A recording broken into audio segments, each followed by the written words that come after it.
In a world where equality is just another euphemism for mediocrity, where participation is more highly valued than achievement, where just enough to get by is the new standard of excellence, there is a small minority of people who fight back against such apathy, who struggle daily to reach new heights.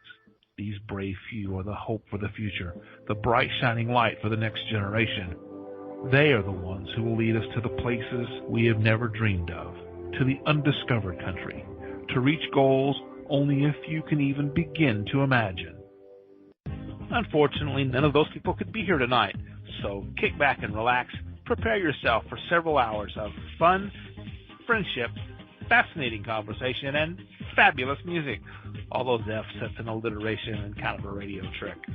Speaking of radio, you're listening to the most popular radio station in the history of broadcast radio, at least among stations that originate from Chris's living room. It's Curious Times. Your host is a curious listener. Here she is, Chris. Hey, hello everybody. Welcome to Curious Times. It's Tuesday, January 3rd. Oh my God, can you believe it's already January 3rd? Where has this year gone? I guess I don't start saying that until February or something like that. And then I go, oh my God, where did January go? And then it's like June all of a sudden. I'm like, oh my God. And so, anyway, Lisa Noland-Shalosky is here tonight. Just quickly let you know what else is coming up. Barbara DeLong is here tomorrow. Amy Kavanaugh is here Thursday. Selva Dutton is here on Friday. Saturday, Kimber. Sunday, Dr. Ida Green. Monday, numerologist Michael John Fierro. And good Lord, I have to stop calling him John. I always call him John Michael or John, and it's just like a nightmare for me. And so anyway, and a week from tonight, it's our astrologer Melissa Bruce for the first time in 2017. And so hopefully everybody's having a great year so far. I was on the phone earlier. I had to call because I had received this letter saying that my my cell phone, which really I've had this cell phone and this package or whatever since at least 2002. And that the network that my phone runs on is shutting down because it's old technology. So tough luck for me. I either lose my cell service or I have to upgrade my phone and get a new package because my package is so old. And so I discerned so far that right now I pay about $25 to get 200 minutes plus tax and all that. But I mean $25 base to get about 200 daytime minutes and then unlimited nights, weekends, caller ID, private number, voicemail, and that kind of thing. And now I'm going to get for $25 100 minutes and nights and weekends. So I lose a half of my daytime minutes to keep it at the same price. Not happy. Plus I have to go then and get a new phone. I'm like, but there's nothing wrong with my phone. My phone works perfectly fine. You know what I mean? I hate why that's what's wrong with our damn society. We're going to throw shit away that works fine. And so anyway, there you go. There's my little rant. I'm a little bit ticked off about it, but and I have to do that before the end of the month or else I'll be without. And it wouldn't be a big deal, but that's the phone number on my resumes and everything like this. I don't want to go through the nightmare of changing it all and everything. So I'm stuck. Oh, I'm ticked off though. I don't need any. Already my condo fees will be going up. Taxes will be going, city taxes will be going up. Everything's going up. So my cable's going up. And in Alberta, they're adding a new energy waste tax of some kind. So now I'm going to get to pay extra on every bill for that. I'm like, oh my God, I cannot handle it. But anyway, it is what it is. So, okay, now my rant is over. Lisa's here.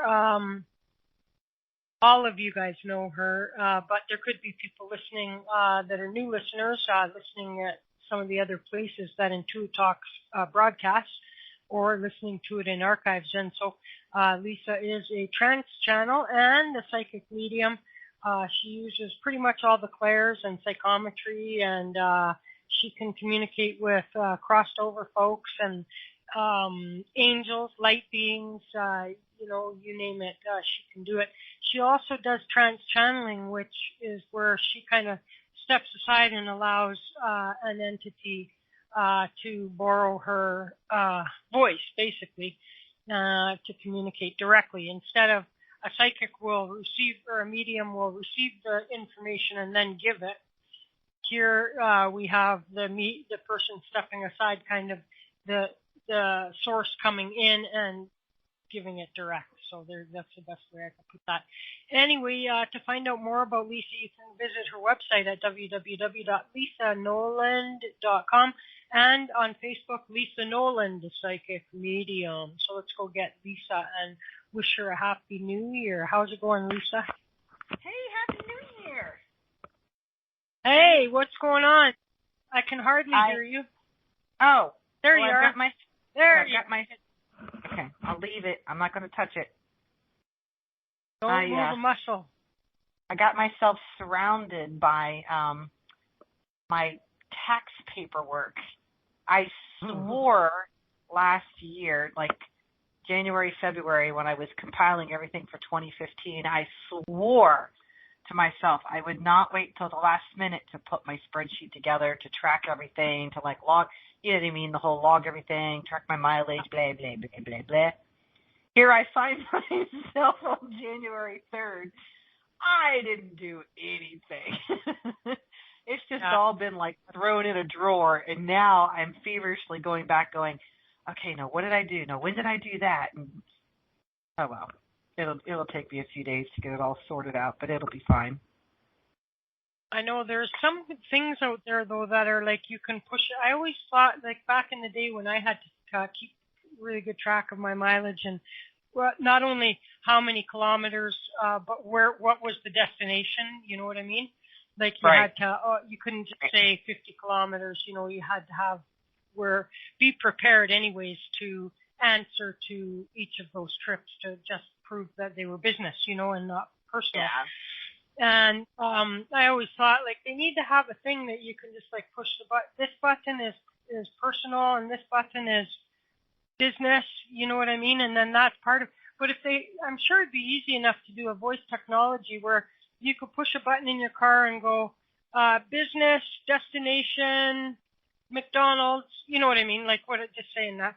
Business, destination, McDonald's, January 3rd, right? And and then let it, and then it'll clock the kilometer or the miles for you. And then at the end or whatever, and then the next time that you go, then you don't have to do nothing else till the next time you're going to go somewhere. And if it's personal, then you just go push the button on personal, and you don't even have to say where the hell you're going to. You know what I mean? There actually are. I think there actually are cell phone apps that you can do that with. Yeah. And they're able to clock your actual pictures? Well, or do you have to? Yeah, she goes in. What does she do? She showed me one time. She's a real estate agent, and everywhere she goes, she has to track her mileage. And she's got an app on her phone where she, but I forget what it's called. It was like pretty awesome, but I don't travel that much for what I do. I don't have, my office is in my home. Like once a month, I'll go to Camelot Cellars for the wine and psychic night. And I thought that was once a week. Okay. No, it's once a month, and then I have psychic parties, 2 or 3 times a month, and then so I, depending on if I charge them, depending on where I'm going, if I go outside of the county I'm in, I usually will charge them a gas fee, but I don't track the mileage on some things, so.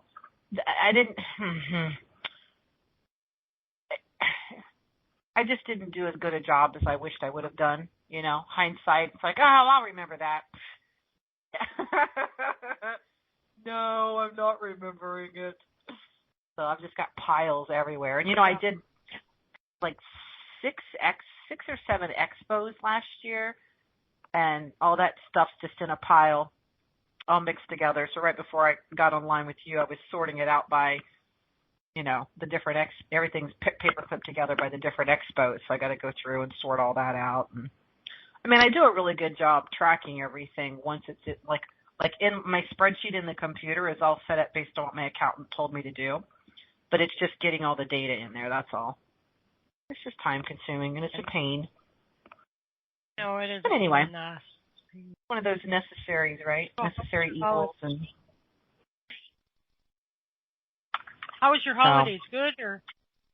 Can you hear me? Yeah, can you hear me okay? Yeah, I can. Oh, okay.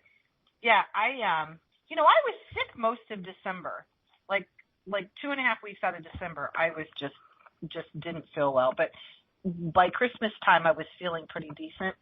And we went and spent Christmas with my mom and dad on, Friday. I think, have I talked to you guys since then? Have I talked to you since Christmas? I know Amy was on for you the last time I was on, but I think that was before Christmas, wasn't it? Yeah, it was. She did a great job, by the way. She's very lovely to talk to on the radio. Of course she did. Awesome. Amy that rocks. Friday, she does. But that Friday we went down to my mom and dad's, and my husband had made bacon for everyone.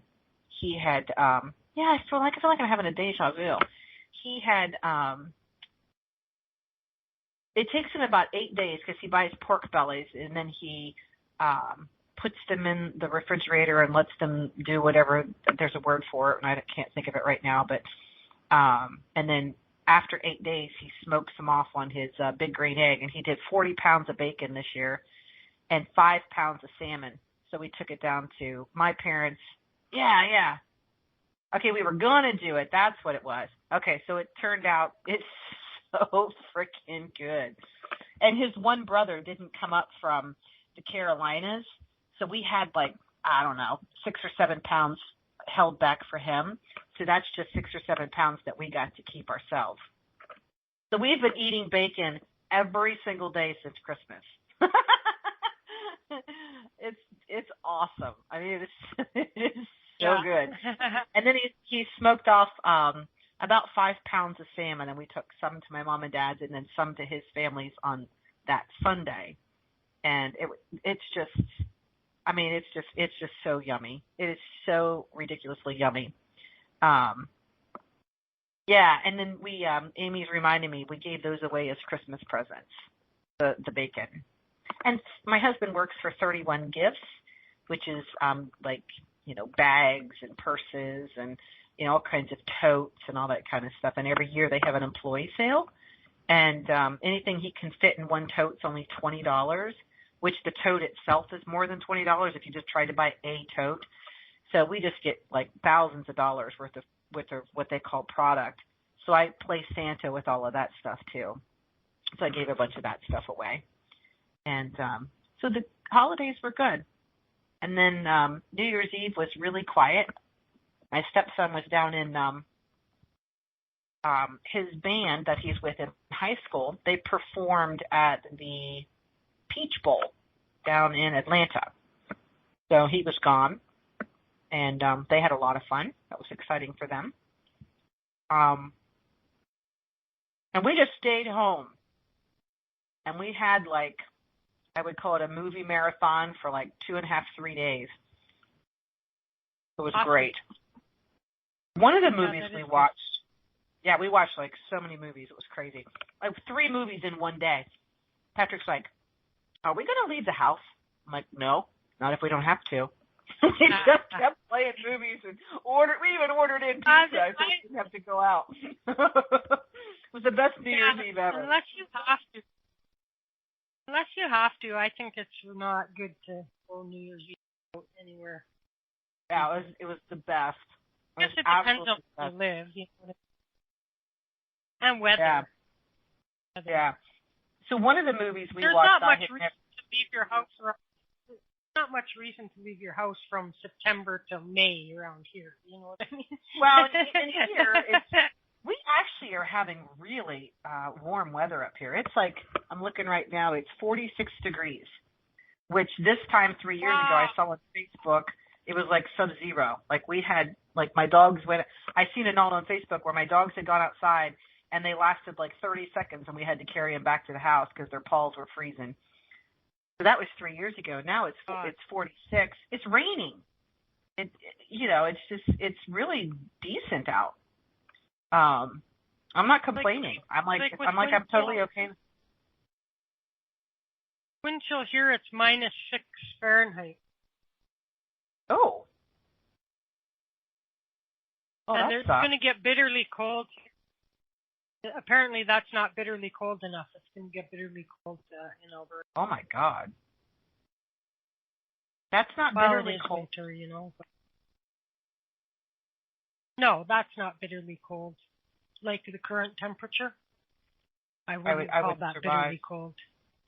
I don't think I would survive. So -16 Celsius and about -23 Celsius with the wind. That's not like when we say bitterly cold, it means like -30 Celsius, -40 or 50 with the wind chill. That's bitterly cold. Good grief. So one of the movies that we watched, I would love to throw up and see if you have watched it before. It's called The Forgotten. It's an older movie. Let me see if I can find a date on when it came out. I don't know if it'll tell me. It had Julianne Moore in it. Have you ever heard of it?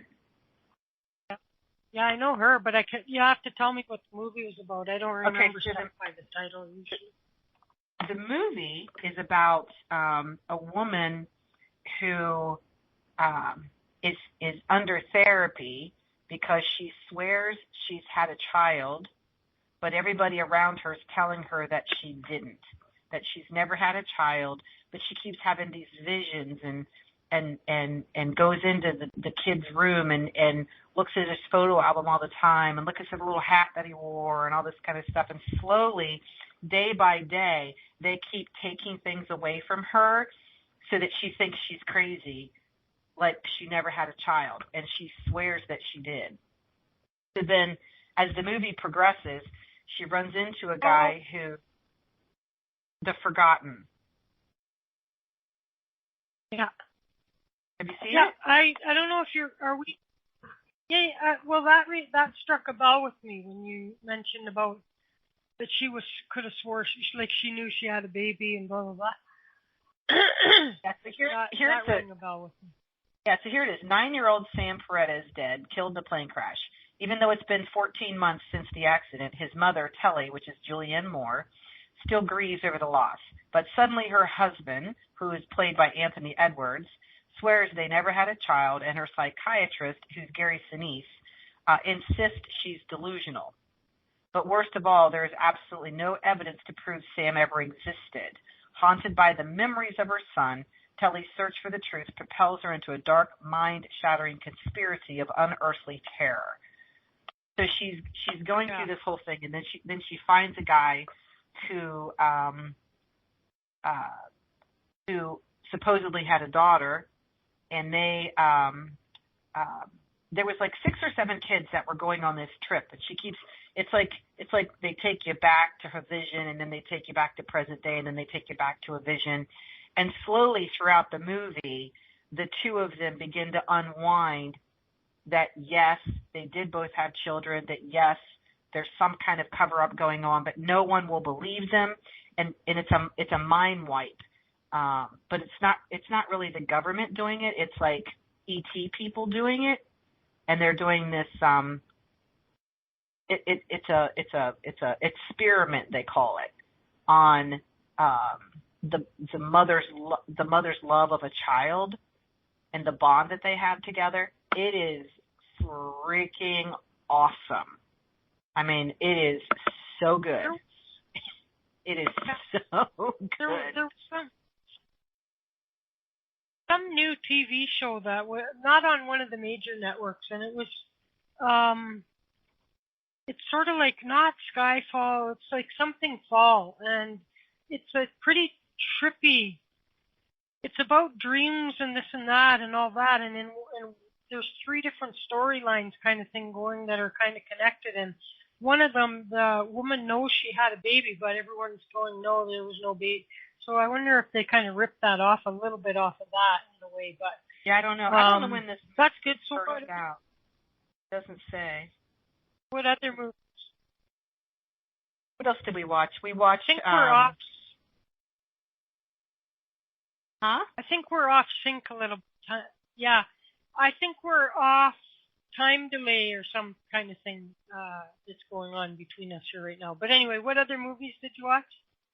Okay, let me think about it. Last night we watched. Did you ever see the movie called Stardust? Stardust? I don't know. Okay, it's adorable. It's about it's about a young man in a village in England, and he lives in a town called The Wall, W-A-L-L, and there's a wall that separates his little town from this enchanted land, and no one's allowed to cross the wall.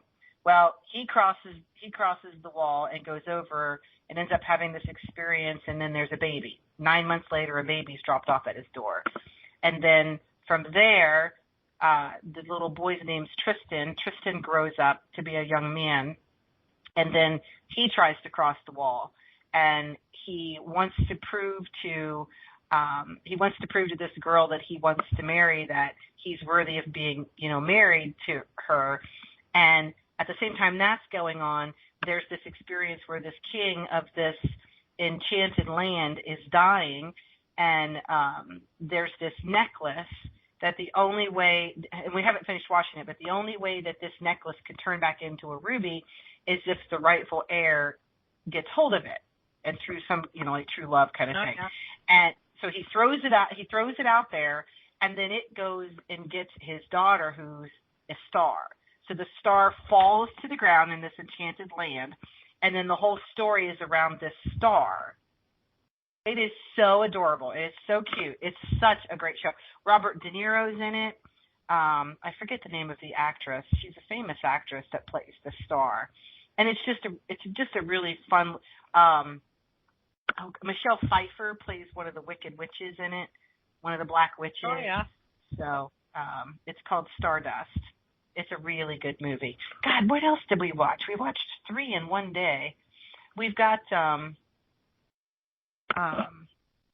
of them we had to buy. A couple of them we had to buy, actually. We've got Netflix.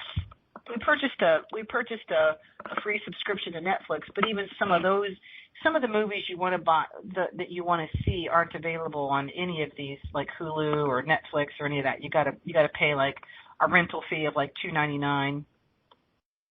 And I'm completely at a loss of what some of the other movies were that we watched. Dear God, they must have been. I have a little interest in seeing like the new Star Wars movie, and there's maybe 1 or 2 others out there that are coming out or new out that I. Otherwise, I'm whatever happens, if there's nothing else on. Usually, I have like 30 or 40 hours worth of already pre-taped shows sitting on my DVR. You know what I mean? Like, there's never a shortage for me of something to watch, and so. And I figure, like, if my cable bill is costing me, cable and internet together is costing me like $170 a month or something, that's my entertainment. You know what I mean? Yeah. And we had our cable taken out, and we just have channels. If I get my cable taken out, though, then my internet costs will rise, and it will be it will be.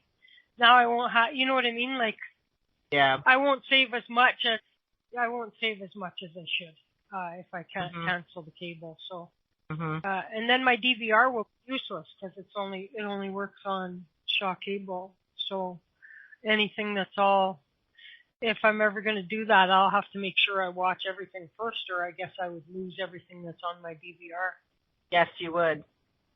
Which is dumb. I bought the damn thing. Remember the good old days when you bought a VCR, or you had a VCR, so like it didn't matter what cable company you were on, and it didn't, as long as you had the VHS or the beta tapes, and your machine still worked, then there was no, why can't a DVR be like that? You would think it should be like that, but. Yep, I don't think it is though.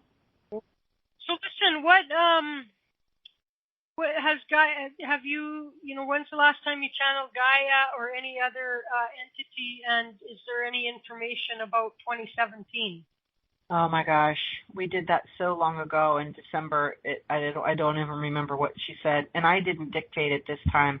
I was so sick in December. I can't even tell you. It was horrible. For like days, I never left the couch. And for several days, I even slept on the couch because I was snoring so bad. My head was so congested. I don't even remember.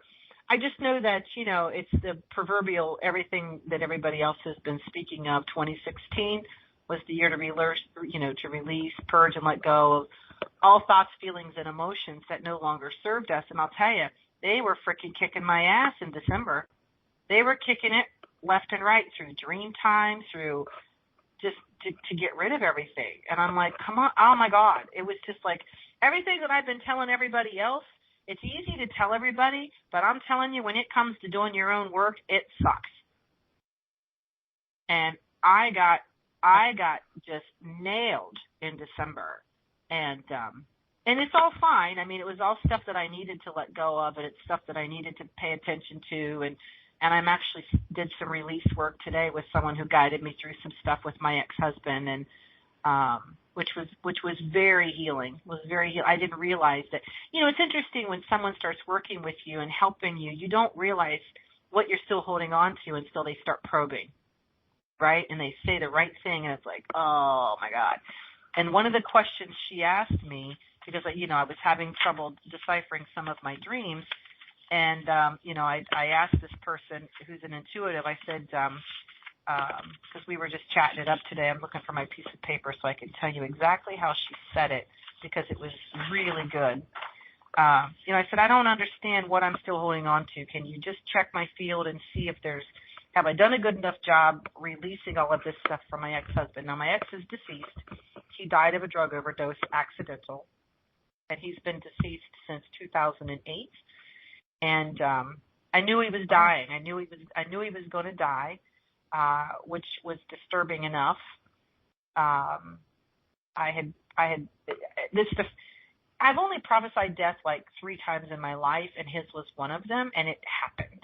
So I felt really guilty over the fact that I knew it was going to happen. I just didn't know exactly the day, and I couldn't stop it. You know what I mean? I've never gotten over the guilt of not being able to stop it. And is there something else I could have done? And could I have changed the outcome? And what didn't I do? And was, there's just so many things. When he passed away, it was just there was so much guilt over leaving him because we were still friends.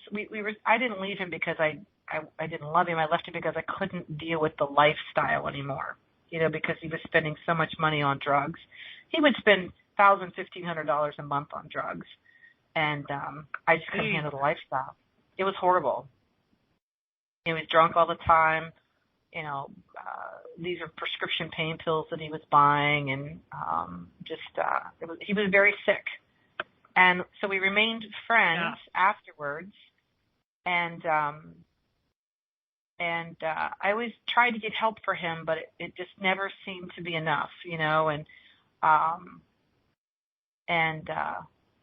when I found out he died, I was contacted by the family, and I had just talked to him like 2 weeks before. He had wanted to come see me because I still had our dogs, and he wanted to come visit the dogs, and he did. He spent, maybe an hour with us, and he was so high.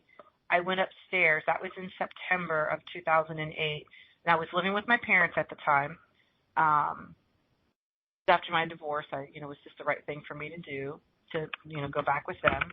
And I went upstairs and I told my mom, I said, he's not going to make it. I don't even know if he's going to make it home. He's so out of it, and I shouldn't even have let him leave the driveway because he wasn't even safe. And it was about 3 weeks later he passed. And wow. Yeah, but I knew. I'm like that. I said, Mom, I'm never going to see him again. He's going to die. He's dying. He's going to die. And I couldn't stop it, you know. And so when I met the family at the funeral home, it was horrifying, you know, because I could never get anybody to help me. I don't know if anybody's ever had that experience where you have someone and they're all, you know. So I had a lot of guilt to release, basically.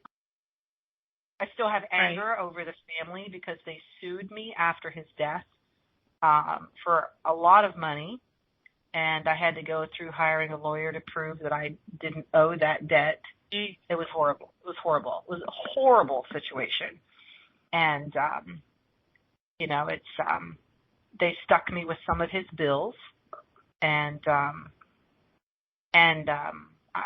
you know, it was a horrible situation. So I feel today through, you know, I feel today when she asked me, you know, she said, do you feel anything other than unconditional love and forgiveness for him? And I just burst out laughing, and I'm like, yeah, no, I'm not there yet. I wasn't there. And she helped work through it. You know, we did the visualization technique, and she had me bring his higher self to me. I was to look in his eyes, and she walked me through some very deep exercises with him, and my God, was it awesome. I highly recommend it. Highly, highly, highly recommend it. If you're having issues and can't get through them yourself, it was an amazing session. Amazing. So now I just need to work on releasing the anger I have over the family, because I still have not forgiven them for suing me and sticking me with some of his debt. And, you know, it's a very unfortunate scene. Very unfortunate. So, but, well, you know, it's hard enough time anyway. Yeah. Go ahead. You know, so 2017 it's really important for us to move into a place of creativity, move into a place of becoming the most, becoming the greatest aspect of ourselves that we can be, truly authentic to who we came here to be. And when we have this baggage, and I recognized, it was very interesting today when I was working with her, I recognized that, okay, so she helped me release my ex, but then when I turn and I look, there's different angles of that whole scenario that I haven't released. You know what I mean? So you have to I don't know how to pile it all together as one experience and release the whole experience. I got to do that. I'm realizing that I've got to do this individually. You know what I mean? So if you're still feeling like you didn't release everything, you probably didn't, and go back and start segmenting. Okay, I gotta break everything out. I gotta break it out just his sister. I gotta break it out just his mom, just his stepbrother, just his stepdad. I gotta break all these things out, and just go through the technique that she taught me today. I don't know if I could say the same words that she said, but what she did and how she did it, I feel like I can replicate pretty well, to just allow myself to keep moving through the releasing. And, you know, there was some of the things she was saying is recognizing, like you're speaking to the person first person. I recognize that I contracted you to be the person to participate in all these experiences with me. And I realized that you came in here to provide contrast for me, you know, and those types of things. And then when it came to the point of releasing him, I just lost it. I mean, I just was bawling like a baby. And I realized in that moment, I was not ready to give up my story that I am tied to. You know? I'm tied to the story. And I'm like, my God, if I say these words, I can't tell this story, and it's not my story anymore. You know what I mean? It's my story, but I'm not a victim to the story. Right. Does that make sense? And that's actually okay. No, I mean, it's actually okay. It was a beautiful release. Because, you know, like I can say, like I have recently become in touch with, you know, my brother's ex-wife, which I'm just learning now that they were divorced already years back, and met the two kids, met the daughter, and will be meeting the son, so the niece and the nephew. And, you know, just able to just talk about, because they only ever knew, like, whatever they heard said about me, you know, by my mother or whatever, who was a pretty poisonous person, you know what I mean? Right. And they were interested in pretty smart people, like the mother and the daughter, you know, both articulating that, you know, even at the time, you know, they had pause to, you know, say, like, wonder what her story is, you know what I mean? What's her side of the story, hey? And that they were interested in that is pretty cool. But in you know, answering questions or talking about,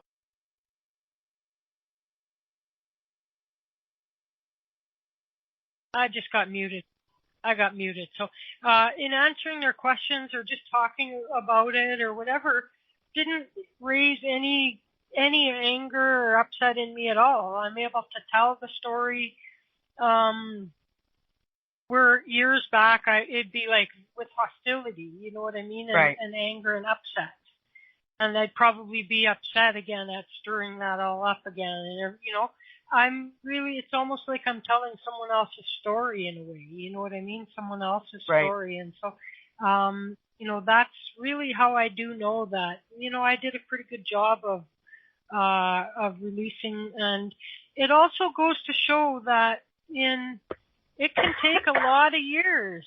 It can take many, many years. But you know, there's, you know, in this scenario that I was in, like, there would be no need for me to have in the interceding years, you know, tried to go back door and try and like say, oh, blah, blah, blah, you know, and tell this or that. Like, its time, and its time came. And, you know, these people came calling, they came looking for me. And so, all things in good time. And, I think that I'm going to probably like, you know, I had a really enjoyable visit with the niece, and you know, I think that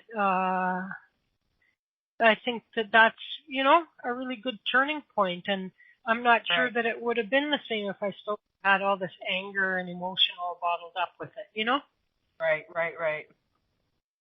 I mean, and it doesn't serve me it certainly doesn't serve me, but there's just some piece of me that's still really angry. I get it. Yeah. And it proves that you're, you know, you're living a human experience, and everybody has to do this on their own time, you know, really. And there isn't a right or a wrong way. Like, it's got to be as individual as the person's situation was that they're trying to release, you know. And I'm not excused from these experiences because I you know, help people, right? I'm the one they come to, but I'm I'm by no means excused from having these experiences myself. It's just,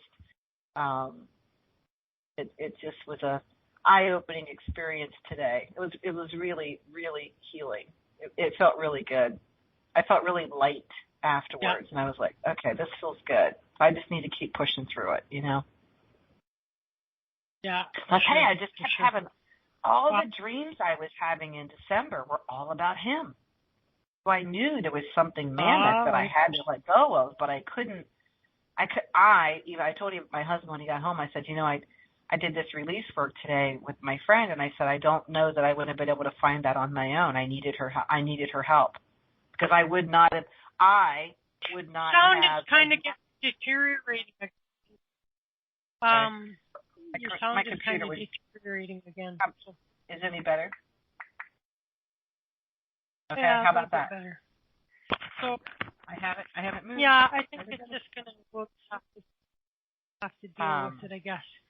We're probably gonna wrap early anyway. It doesn't look like I have anybody in the queue for readings, and I know you're really busy with your taxes and stuff too. So we can you know, okay, so we're under no pressure. Let me ask you guys one more thing. See, I'm going to get any feedback that anybody has. Has anybody heard of Michael Beckwith? He started the Agape group out in California. No, Michael Beckwith. He's I believe he's a Hay House author. Don't quote me on that, but I believe he is. And a Hay House author. Okay. Well, he Hay has House. Oh, you did meet him, Amy? What do you think of him? Okay. Because I took, you know, I don't know if you've ever heard of Mind Valley Academy by Liction or something like that. He's got a really odd name. But anyway, Mind Valley Academy, they send out these webinars that you could attend. Okay, so I attended this webinar the other day. It's called a master class on a free webinar on discovering your life purpose with Michael Beckwith. And Michael Beckwith was going to be having this additional class that you could pay for, and it was like $300. And I bought it, but then I couldn't get on it. I couldn't get on the website. I couldn't get, and then I was getting frustrated over the weekend, but I'm like, well, I can't get a hold of anybody because it's the holiday. So I waited until today, and I was finally able to get on. I was able to get my passwords and everything reset. But when I did my work with my friend, I'm like, you know what? I don't even know if I need this class now. And it's called Life Visioning. And basically just discovering a life purpose and helping you move through it. I just didn't know if anybody had ever taken any of his classes or.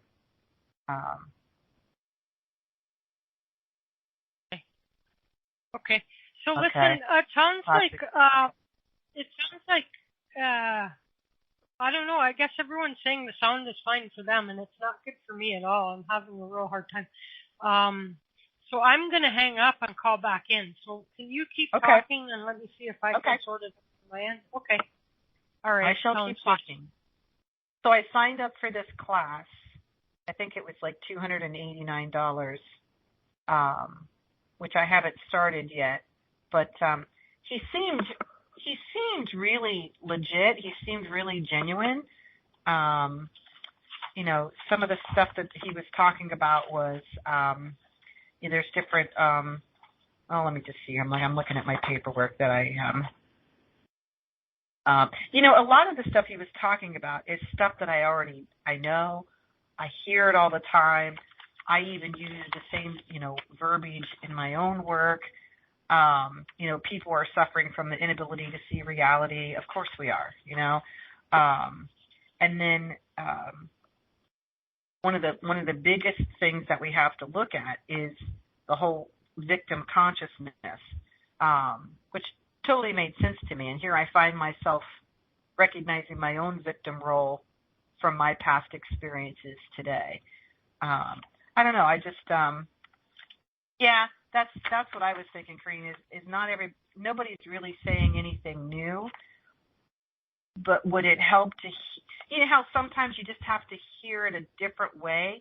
Maybe he's going to say it a different way, and it'll make me have an aha moment of what else do I need to clear? What else do I need to just to create it? I am trying to create the greatest version of myself in 2017, and I feel like I need to find a teacher, and I don't have a good teacher. Does that make sense?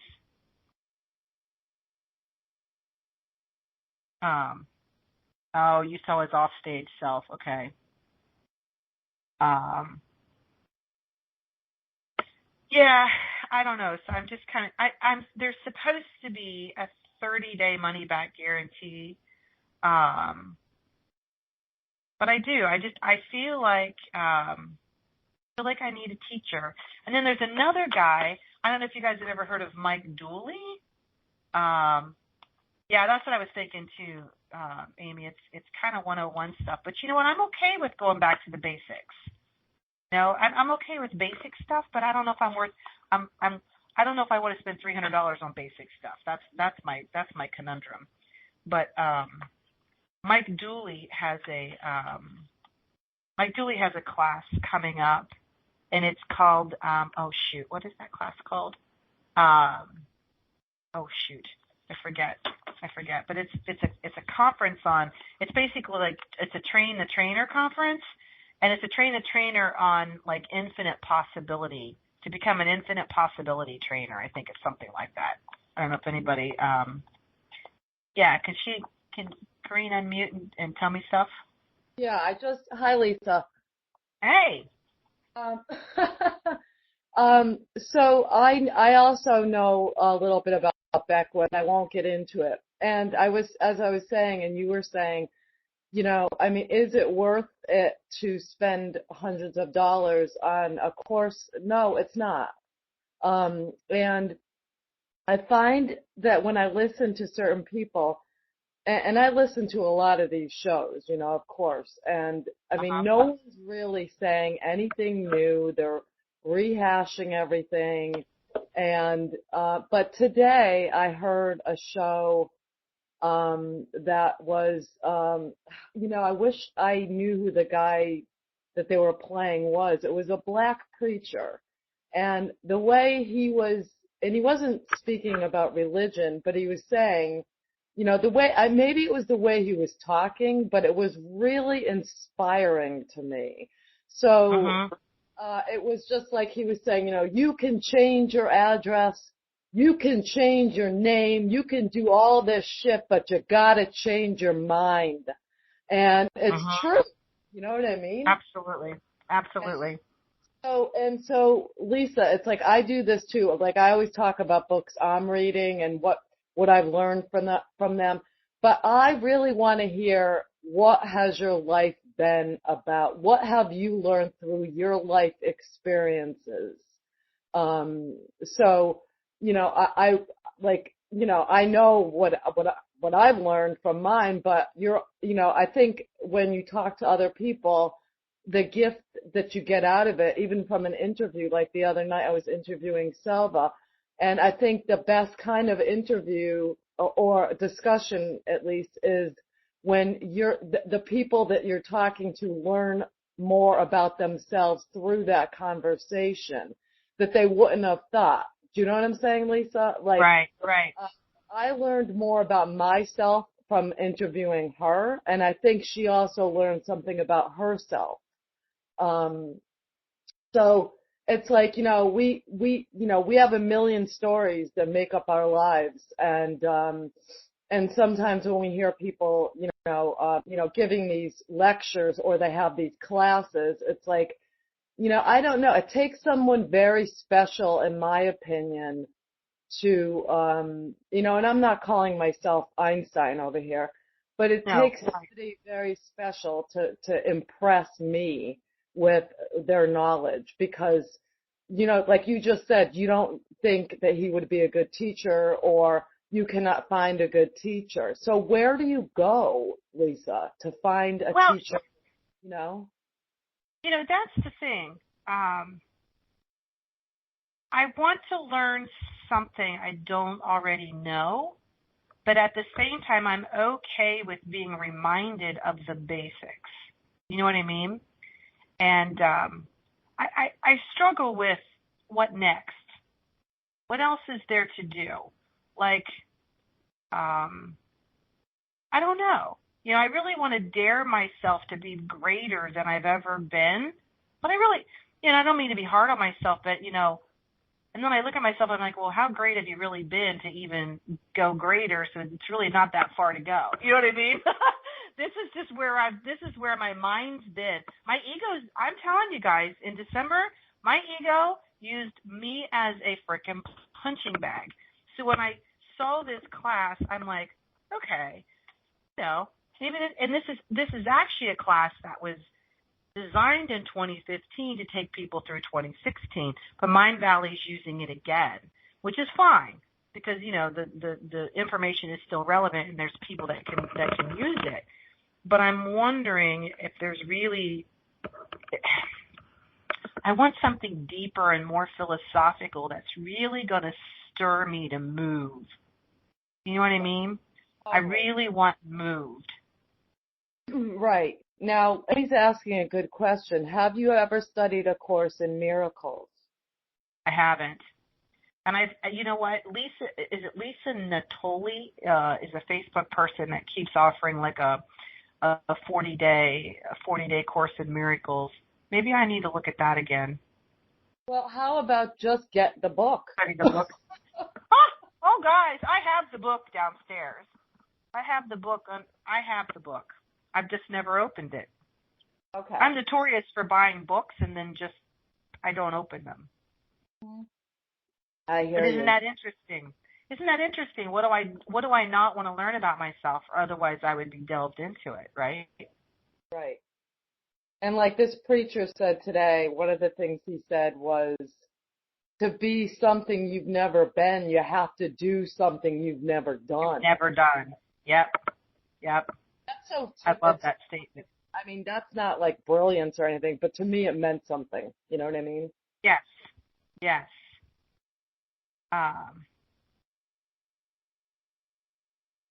You know, it was just, I really liked what he was saying, but it's all stuff I've heard before, but it was just a different way. You know how sometimes you hear somebody say it, it's like, oh yeah, it was clicking for me that day, but I was really searching that day, and I didn't know how to release all this stuff that was going on with my ex until I talked to my friend today. And now I'm like, And I asked her about it. She asked her pendulum, and the pendulum said, no, I didn't need it. But, but then there's still a part of me that's like, well, I've already paid for it. Do I just try it? Do I, Well, how about asking for your money back? Pardon me? How about asking for your money back? Yeah, I'm probably going to do that. I'm pretty sure that's a money back guarantee. Otherwise, I'm pretty sure they say that. And if I had to, I would just cancel it on my credit card and say Amy, have you ever done anything with Mind Valley? She knows all those people, Oh, Mike Dooley. Okay, you're saying he used to be an accountant and hooked up with his mom and his brother and cashed in on The Secret. Okay. With my account. Those people make me ill. She said. Well, but see, you guys have a different viewpoint of it because she's worked behind the scenes with all those people. You know what I mean? And that really does cast a shadow on a lot of things. When you see that side of them, it's kind of like, ooh, I wish I would have seen that. Yeah. I've seen that with movie stars and stuff. I'm like, oh, I wish I would never have seen that part of their personality. Now I don't want to watch the show because I don't like their real personality. I like their fake personality. I like who they are when they're not, Right. Yeah. So your ex-husband, I heard a little bit of what you were saying, if you don't mind me asking. Yep. What did you learn about that that's still kind of causing a, issue inside yourself? It was worthiness. The lesson was worthiness, and that I can be loved, because I feel like in that marriage, I was always trying to prove that I was someone that he could love. Right. And I always had worthiness issues, and very, very insecure. And I still have insecure tendencies, but not as much as I used to in the old days. So I learned through the contrast of how difficult that relationship was to that the love that I needed was going to come from within me. And when I found the love within me, then drew to me a partner who could mirror that back to me, which is my current husband now. And so it was a really hard lesson. It was really, really, really hard lesson with him. But, you know, I think I found myself repeating the story, but still angry that he put me through it. Does that make sense? Totally. Yeah. I was, that relationship was hell. You know, he cheated on me and you know, it was just a lot. Oh, that's terrible. Well, that is hard.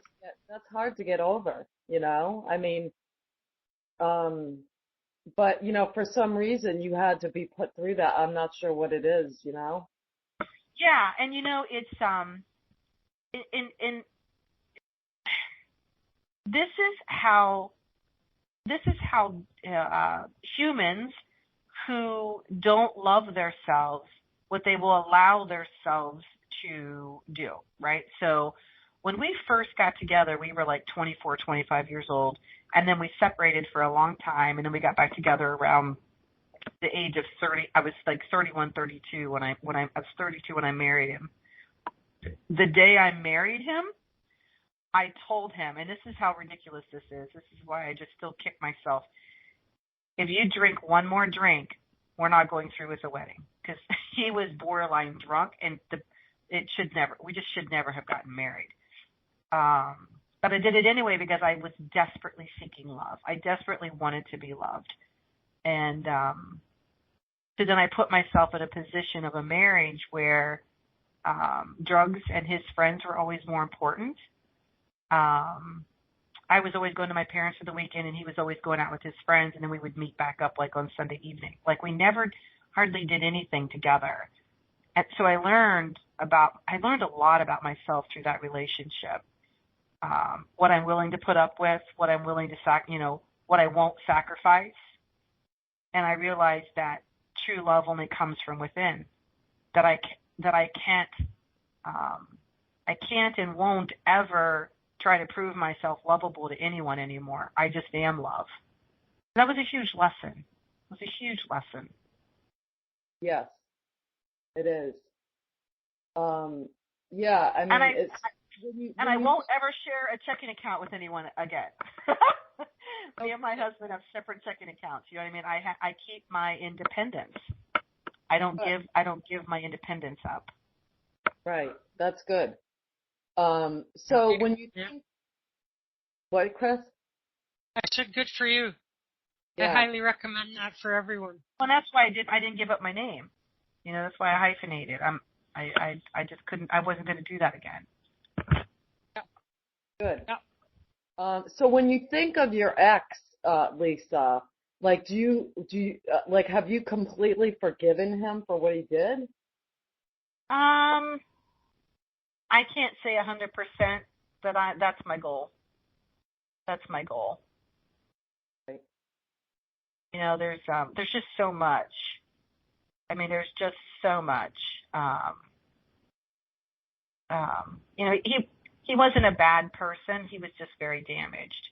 And the more I learn about this journey that we're on, the more I realize that he was just a product of his beliefs and the product of his upbringing, right? It was a product of what he believed based on everything that happened around him with a broken family, and it was escapism for him, and it took hold.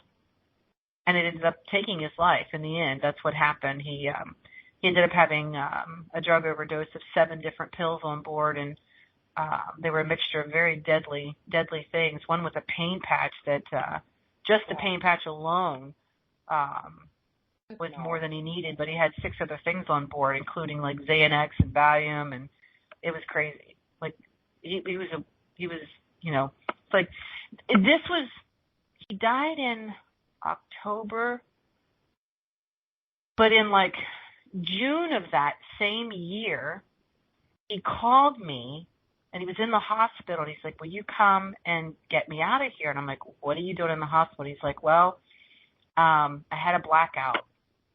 He goes, some lady found me along the side of the road.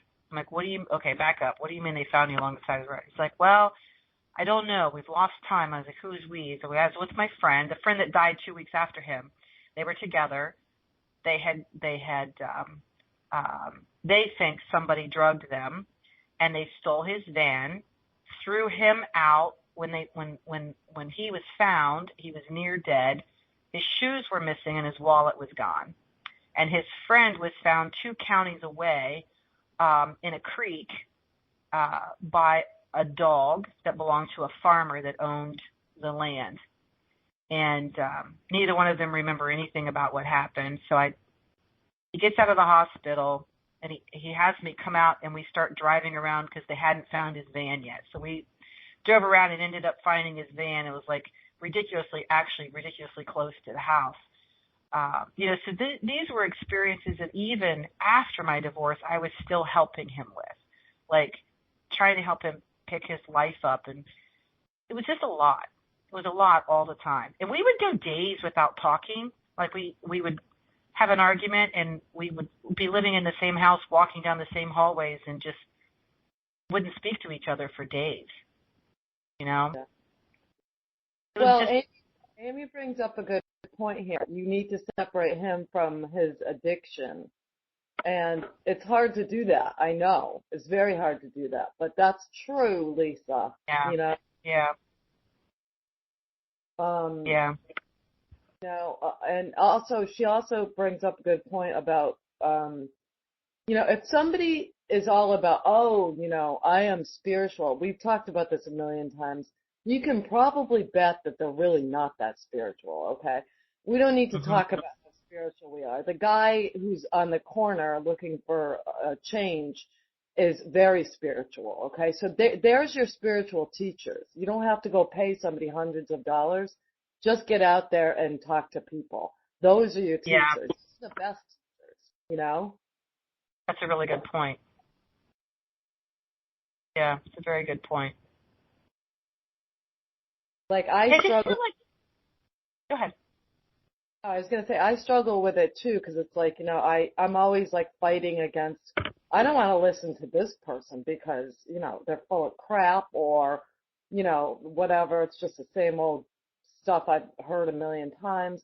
But I do find that I am inspired mostly by other people and their stories.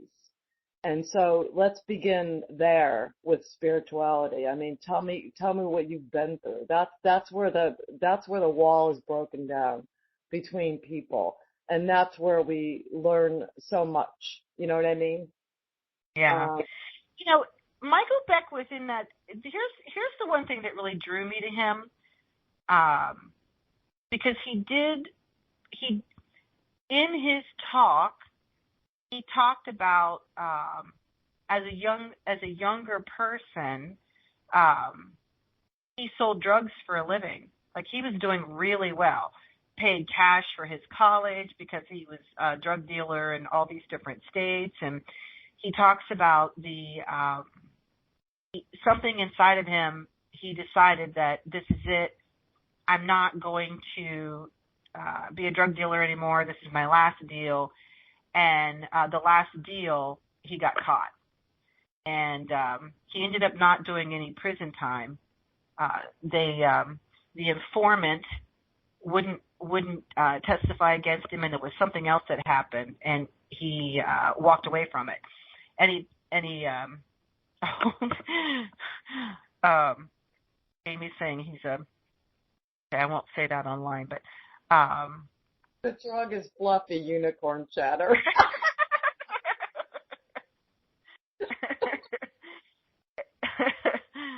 And so that's just really, so he drew me in with his story, and I was like, okay, this guy's real. He's telling a real story about his spiritual evolution and how he became the person he is now. And I fell for it. I just fell for it. These people are master salespeople, and they get you. They get you on the hook. And Is he a good-looking, Lisa? What's that? Is he a good-looking guy? He's an attractive man, but he's an African American, which I'm not attracted to black men in that way. But he's a good-looking man. Yeah. Uh, You just need a little bit of charisma. You know what I mean? yeah. He's persuasive. You know what I mean? He was.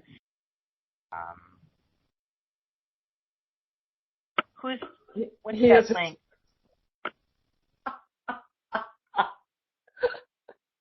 Oh, okay, yeah. She just put a link on there of Oh, Charles Manson's dying? Look at, he's put into the hospital and dying. Wow. Good. Wow. Hallelujah.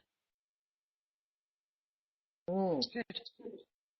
So, speaking of Charles Manson, Lisa, if I'm Charles Manson and I die, where do I go? Where do you think I go? That's an interesting question. I think you go to heaven just like the rest of us, but I feel like there's different degrees of heaven. I feel like there's and let me back up a second. Depends on where his mindset is, on if he puts himself in self-purgatory because he's afraid of where he's going. And self-purgatory is a hell. I don't really believe in a heaven and a hell. I believe in heaven and self-purgatory. And how is that different from Earth, from being earthbound, for example? I think Earth is hell. Well. Earth is totally hell. So, but that's what I'm trying to find is, do you mean that, like, so when you say the self-purgatory, are you also meaning, I don't feel like self-purgatory is earthbound. Earthbound's one thing, and then another thing is like, stuck in between. It's not like you're, am I saying that right? What I have found with people that put themselves in what I consider like a self-purgatory state, they put themselves in like so for example, a few years ago I was working with my husband's cousin whose friend killed himself. And where I found him was in like a really dark room, just sitting in the corner. So he wasn't earthbound, but he was just somewhere out there. He had created this illusion that he was just in a room and he was just he didn't feel worthy of going into an afterlife state, but wasn't haunting anyone per se, being earthbound. He was just out there in a room where he put himself. Does that make sense? Yeah. So I feel like, depending on his mindset of what he thinks he's done, I don't feel like he thinks he's done anything wrong. But he'll have to do some major healing on the other side. He'll spend. Do you agree that there's a higher self and a lower self? And, the higher self might well have been on, that was the life path, you know what I mean? And so they did their life path. You know what I'm saying? Say that again, Chris. Well, we have our higher self and then our lower self. And so, of course, all of our higher selves are better than us. We have all of these things, these emotions that human beings have, and defects, you know what I mean? And I don't feel that way about souls at all, about our spirit, our soul. I think and it's just my way of thinking that we're all here playing a role in a movie. We're playing our part, and it's a sensitive situation. So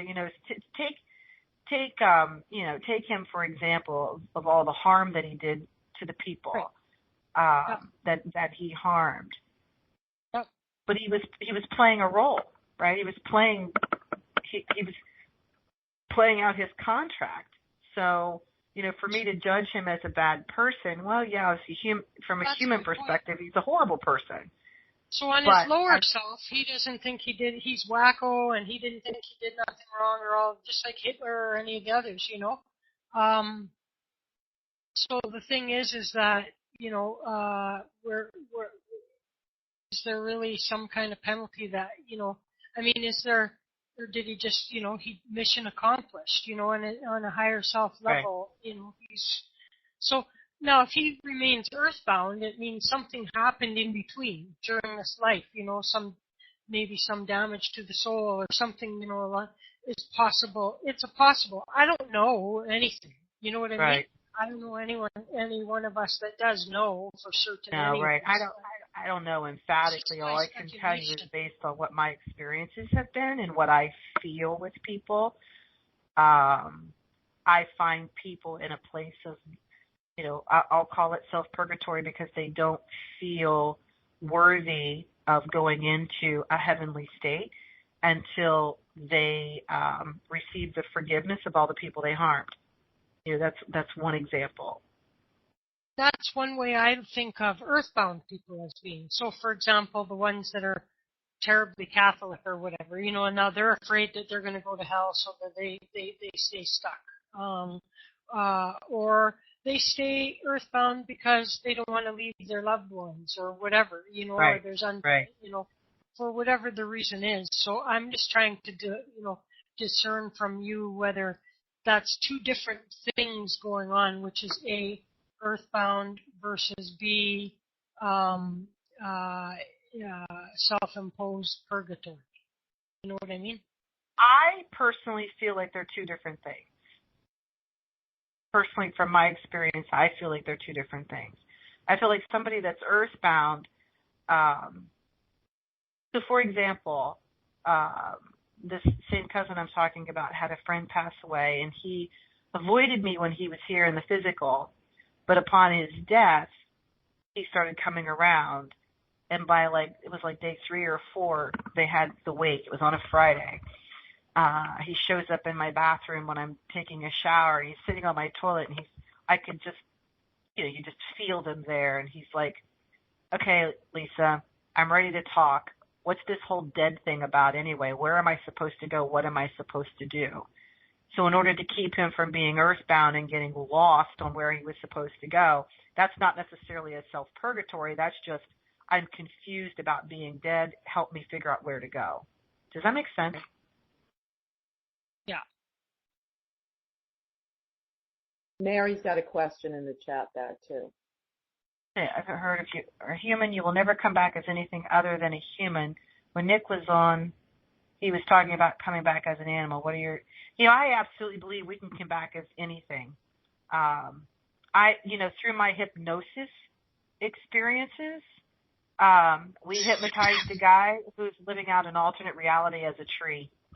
So he's living out 3 parallel lives right now, and one of them is a tree. So I absolutely believe we can come back as 4-legged reptiles, trees, mountains, whatever you need as an experience, you can come back as.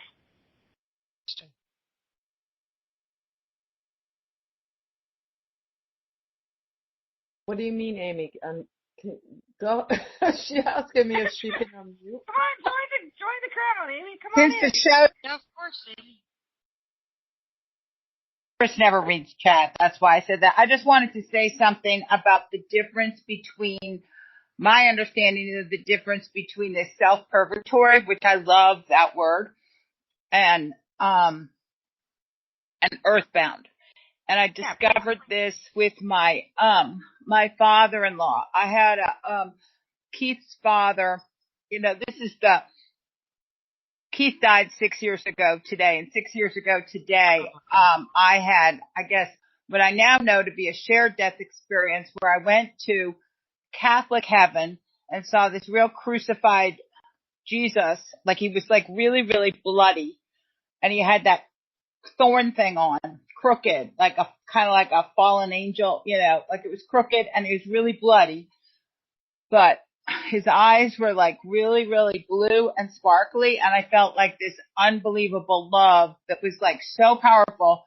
It just seemed absurd that humans would even consider trying to love each other because you're just not capable of it. But anyway, that becomes really important to this story because Keith was having a really hard. Keith needed to be dead. He was like, if he was milk, he would have been like separated into like 6 layers, and smelling up the refrigerator. But he was still there, and I guess that's how I popped out of my body and ended up in Catholic heaven. And the reason I'm like, why am I in this place? That has nothing to do with what I believe, because the emphasis, the reason I knew it was Catholic heaven is because it was so bloody. So, then then that put me on this whole path of becoming a heaventologist, and understood this idea, because Keith had been in AA, so we had overlaid his Catholicism. We had a whole spiritual program for living, but he didn't have a spiritual program for dying. So, and he was afraid he was going to see his father. But then, and I'm sorry that this is taking so long. So then, Julia Asante comes along, who Corrine knows of, and she gives me this really powerful reading, and a lot of it is interesting because a lot of the stuff that you went through with your ex-in-laws, when your ex-husband died, I went through with Keith's family when he died, just because they were just broken people.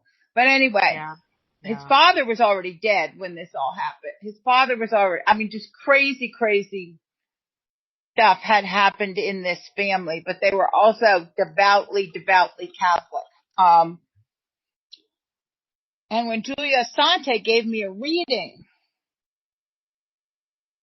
his father was in a place exactly like what you described. Certainly not earthbound, because he didn't want to be here anymore, because he had messed this up so badly. And, all his lies were, now that he was old, being alive wasn't working anymore.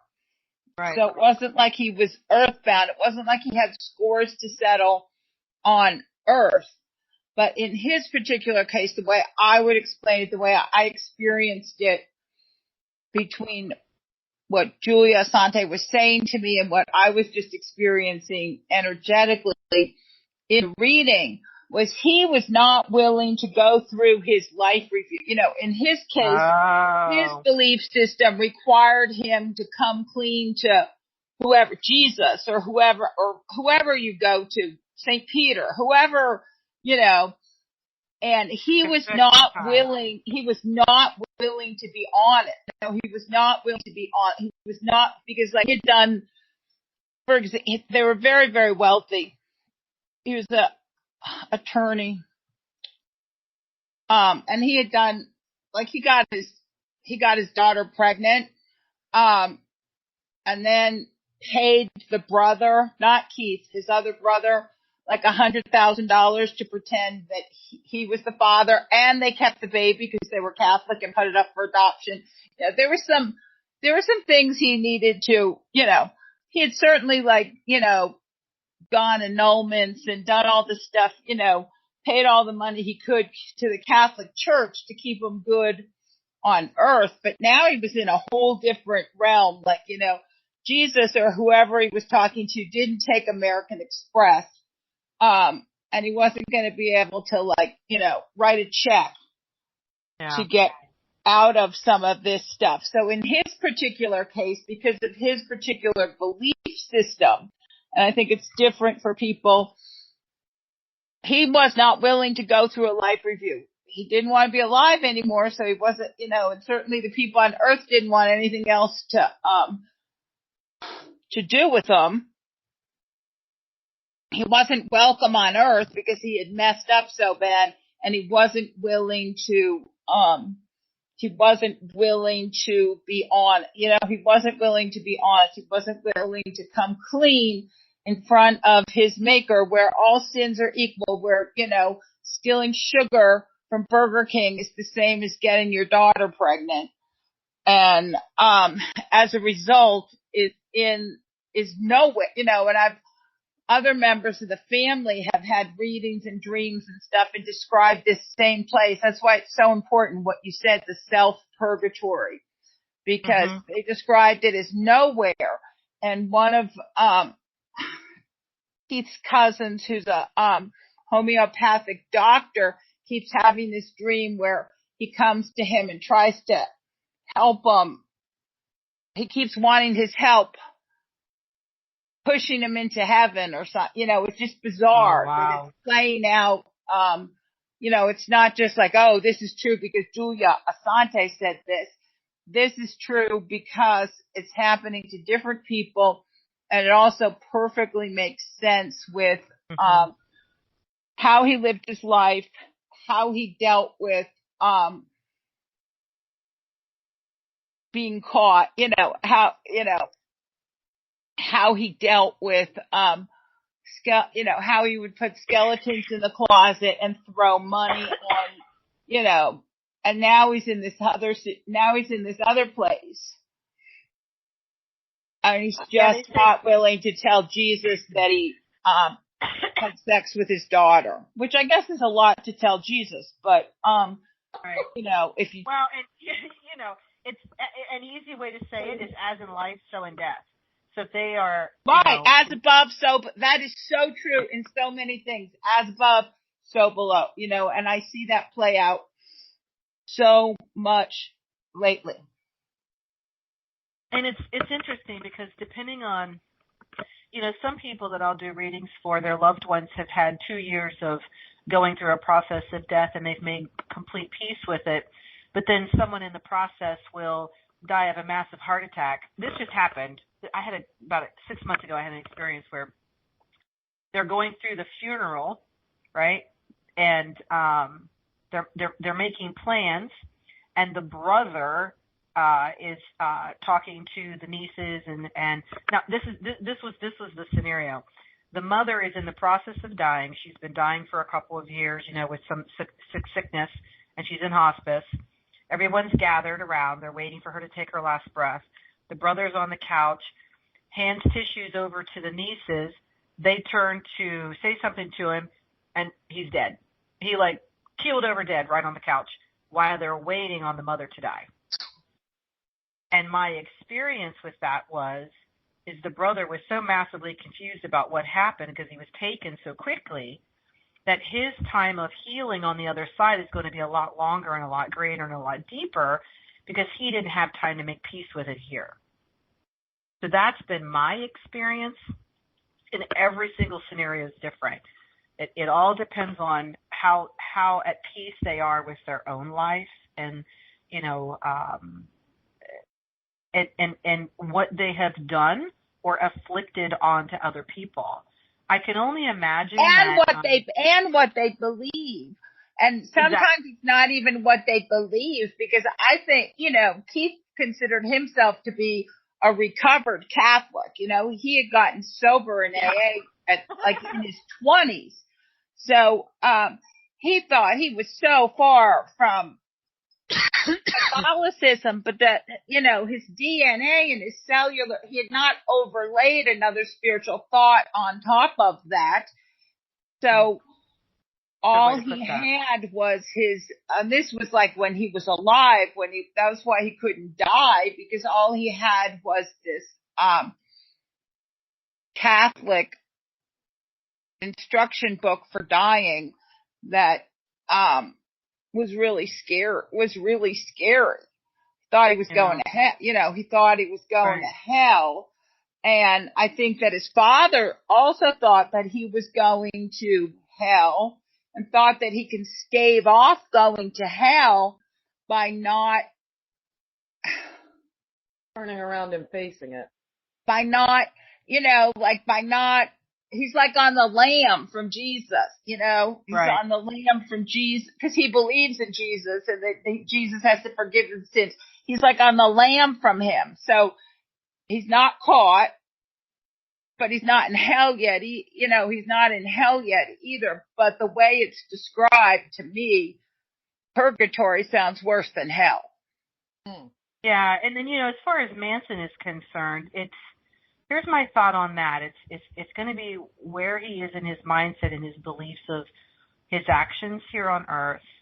But then it's also he will have to go through that life review, and he'll have to answer for all of his actions depending on what his contract was. But then there's also going to be, I would foresee, karma in a future life, where he's going to have to deal with all the consequences of everything he dealt with in this one, Or maybe this is the other end of the karma. Maybe he was the really nice person and now he came back to play the other role. You don't know. Yeah, well, I mean, and that's the thing too, but if you look, if you study a lot of these people, people like Manson, Hitler, the terrorists that, Bin Laden, whoever, these people, the people that we think we're allowed to hate, because they're so mean, they think that they were right. Like Manson thought that Manson was doing this for some benevolent reason. Twisted, but, right. Benevolent. He was trying to help like the underclass. This was all a desperate attempt to help the underclass. So, well,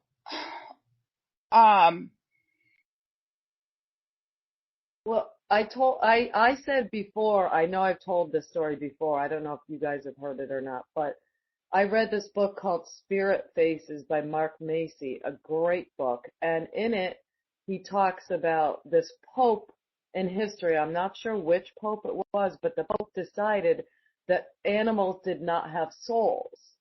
So it was okay to do what they did to the animals, which was abuse them.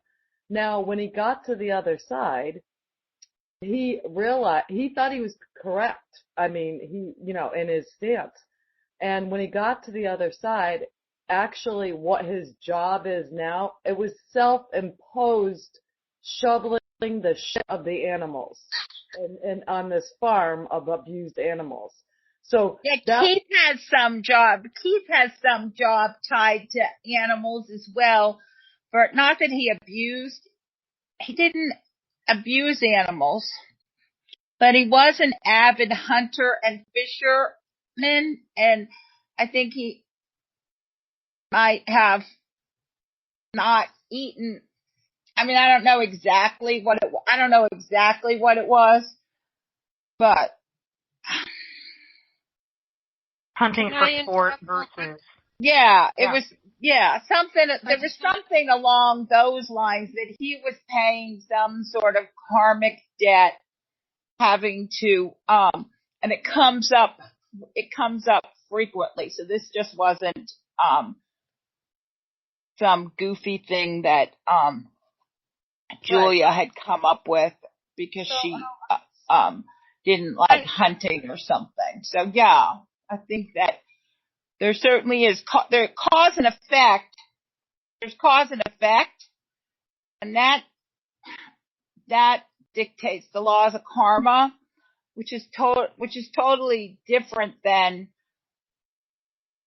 the afterlife. The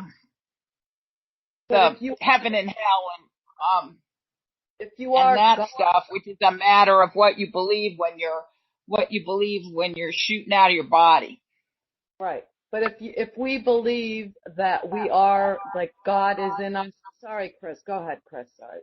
I just wanted to say there's a caller there, so I don't know, but the phone caller, if you're here for a reading, can you press 1 on your phone right now and let us know that? Otherwise, we'll just let you stay listening for the rest of the. I just didn't want you to be ignored. So, press.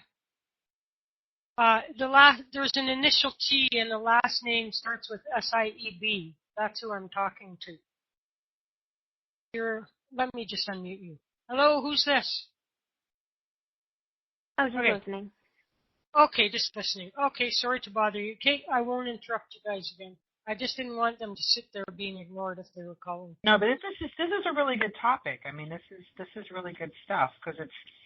Right. So, as I was saying, okay, so if we believe that the God is in us, we are God. Okay, everything is God around us.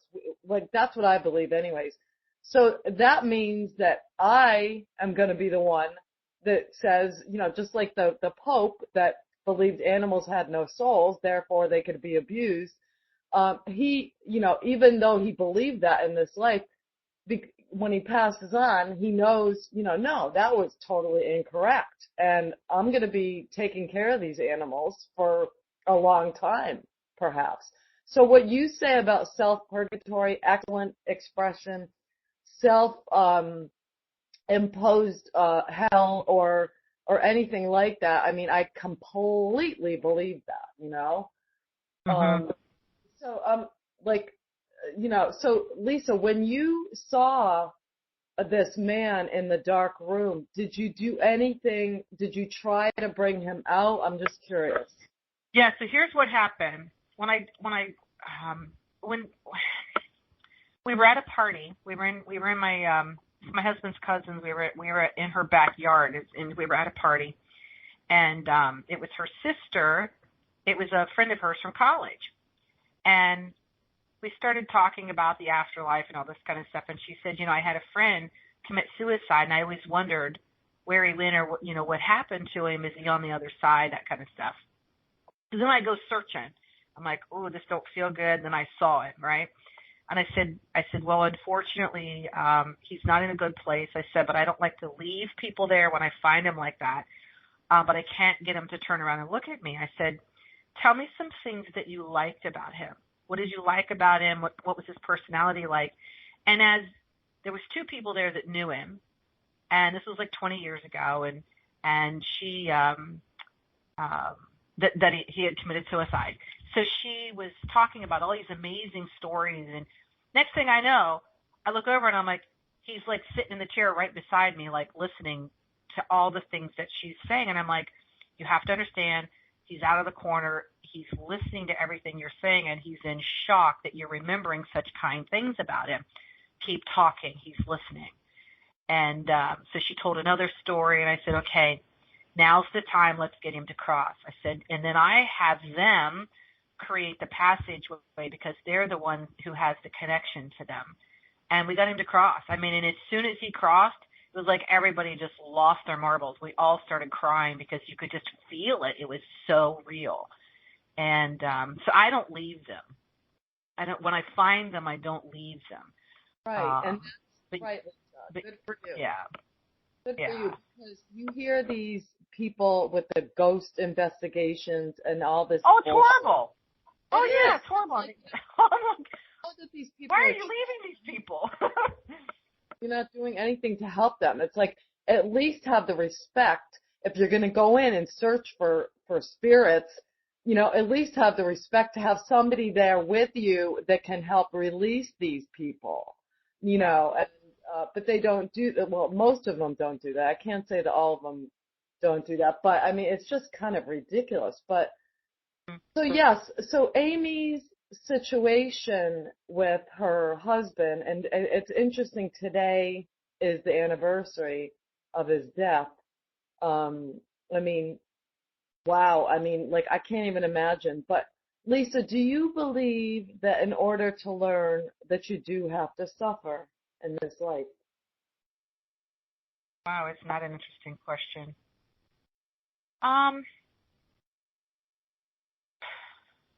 I don't think we have to suffer. I think suffering is, how do I want to say this? I don't think we have to suffer, but I believe we do have to create experiences for ourselves to know differences. The polarity, right? The good or the bad, the up or the down. To what degree did I need to delve into that experience in order to learn? So the way I would describe this is, I could throw myself in front of the Mack truck and let it run over me and back up and run over and back up, and I just lay there and not do anything for myself. Or I could stick my toe out, let it run over my toe and go, ouch, that hurt, learned it, I'm out of here. So it all depends on, I feel like, the individual and their beliefs about themselves and what it is they're here to learn and the experiences they need in order to grow. Okay, so in other words, if I had learned other things in my other lives, such as, you know, real heartbreak, disease, whatever the case may be, then perhaps in this life I wouldn't have those issues because I didn't need to learn those things. Right. That's right.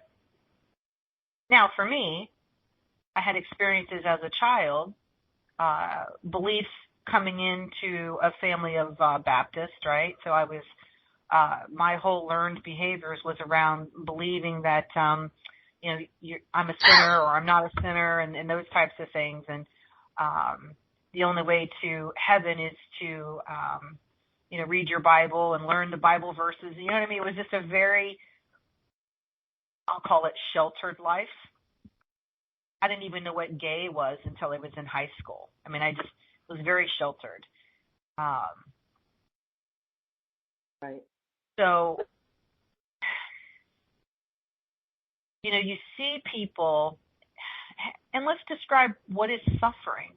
Suffering to me may not represent the same thing to you, but so for me, I had experiences happen to me from my childhood that I repeated those behaviors, those behavior patterns, because I never felt myself worthy of something else.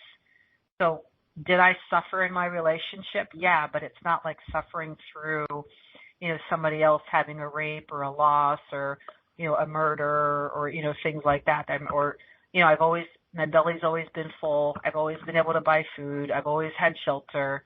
I'm not suffering, by being homeless and living under a bridge and being cold and things like that. So it's a different degree of suffering. But I believe it's a choice for everybody. And I do believe that some of this stuff is mandated by what is your soul's experience? What did you come here for? Yeah, I mean, that seems to make a lot of sense. So when my dad died, Renee told me that my father had really given me a huge gift by kind of like letting me go through this with him and take care of him. And he was trying to teach me that whatever that was, it taught me a whole lot, I'll say that, but when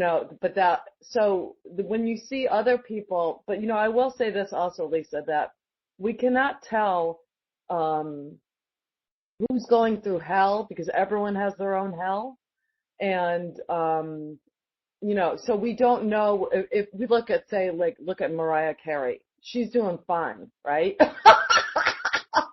Except for the New Year's Eve performance, yeah, she's doing fine. But I mean, you look at people like that and you're like, man, how did they have this easy life? And it kind of makes you feel better to realize or to think that your suffering means something, that it has a huge purpose. You know what I mean? It's not for nothing that you're alone. It's not for nothing that you lost a child. It's not, for nothing. So, but anyway, and also there was someone I heard the other day that was saying, if I go to a therapist and the therapist has never been through what I've been through, then how can they help me? Do you agree with that? Oh, it's a really good question. You are very good at interviewing, like really sparking like the thought-provoking. I do believe they can help. I don't believe everyone has to go through every experience to be able to help. But is the person open? Is the person open to listening, and is the person open to being healed, or is that something that they will use as a barrier or an excuse to keep to stay stuck in victimhood? Now, do I think it helps if someone can have those experiences? Like my niece, she's been a heroin addict since she was 16, and she suffers with addiction greatly. Her life's goal is to grow up and be a parole officer. She's 21 now, if she can stay clean long enough and get it back in school, because she wants to be able to help those who she would be a perfect person to help with that, right? To help other people get through it and to create a life for themselves and show them that they can. She just tried to commit suicide again in September when we were on vacation. I got the text. I'm in Georgia, and I get the text, I love you, but I'm killing myself. And just like this, this horrible, just like, oh my God, and it starts this whole range of, what do I believe? What do I know about? What do I know about the afterlife? How I don't have the experience of trying to commit suicide, but I have the experience of feeling lost, the tunnel vision, and knowing that desperation of not wanting to be here. So I can empathize a little, but I don't have that experience of the actual attempt. But can I help her by listening to her, by providing guidance to her, by providing alternatives to her, if she's willing to listen? Yes. So I do believe therapy can help if the person's open to listening. Right. Okay, that's a good point. They have to find the right person. They have to resonate with the person. They have to believe in the person. They have to believe in the person that that they have sought help for. If it's someone that's ordered to go, they're not going to be as willing or as likely to get it as someone who's going voluntarily. Right. Now, I had a therapist at one time. I'll just tell you my quick story about my therapist. And only once in my life did I have a therapist, but she was a great lady. I really loved her. But she said to me at one point, she said, do you want to be 30 years old and living in an apartment for the rest of your life? And I took offense to that, Lisa. Yeah, that's a judgment now, isn't it? Yeah. She was judging whether that was a bad thing or a good thing. And that I would question that person why they got into being a therapist. Exactly. And in my opinion, I was helping her more than she was helping me. And maybe I disagree with that, but I think I really was helping her more. Because she, like, for instance, when I described, talking to these homeless people and I was describing the stories that they were telling me one time when I went to New York, and she was kind of stunned and a little bit maybe put off. Do you know what I'm saying, Lisa? And I was like, why, you grew up in a very rich background. You are married to a rich man. You have a beautiful house in a very rich town, but you're not getting it, man. You're not getting the heart and soul of a situation. And so anyways, that was it. But I mean, so I again, I would say, yes, you can indeed, and you probably have helped your niece. Because you do know addiction, Lisa. Your ex-husband was totally. Oh, yes. It's a very, so here's the thing. The one thing I will never do is give up on her. And even though I have some family that has, I won't. And, my husband, he tells me all the time, you're a really good person, Lisa, for doing that. I'm like, I don't need that. I don't need you to tell me I'm a really good person. I am just being love. That's what I'm being. I'm being what I came here to do in this particular situation. And all I know how to do is express love to her. And maybe it is in her highest and best good to exit. There's I don't know if you've ever read the books, The Law of One, a channeled being named Ra. No. But my husband, when this happened, they're very, very deep. But I can't read them. They're just too hard for me to read. But I don't have the intellect for it. But he does, and I feel like you would probably enjoy these books. They're very deep, and one of the sections in there was about suicide, and it said that sometimes the soul comes here, and they just get so off track and they get so lost. The best thing for them to do is to return home and to heal, and it was very eye-opening. And he's like, this is around the time that this happened. He said, Lisa, he goes, there may come a time you're going to get the phone call and she's going to succeed because it's her second attempt. And I said, I know. I said, but that still doesn't mean I have to give in, and it doesn't mean I don't have to keep trying to get her to recognize her worthiness and how much, how much love I have for her. And but some people are beyond help, and the best thing for them is to return home and heal. And when he read that out of that book, I was like, wow, that was really profound. was very profound. Right. And we have to stop blaming, Lisa. We have to stop, and not that you do this, I'm not talking to you, but, we have to stop blaming people that are addicted. And at the same time, I've known addiction my whole freaking life, believe me, and I've lost the battle. But you have to also know, as you probably know, like, you have to know when to say, okay, I tried. I can't give you any more energy. I can't give you any more time. I can't keep putting my heart out there for you because, I've tried everything I can do to save your life and it's not working. And so it's really tough to do that, especially when you're related to the people, Right. As I am, and with your niece, and so if they keep doing all this stuff and you can't do anything about it, and just let it go, Mm-hmm. I'm back. I believe that, and this is from firsthand experience, that if for some people, suicide is their, suiciding is their natural death, is dying a natural death. I don't know. I don't mean it exactly that way, but like that's part of what's written, I agree with that.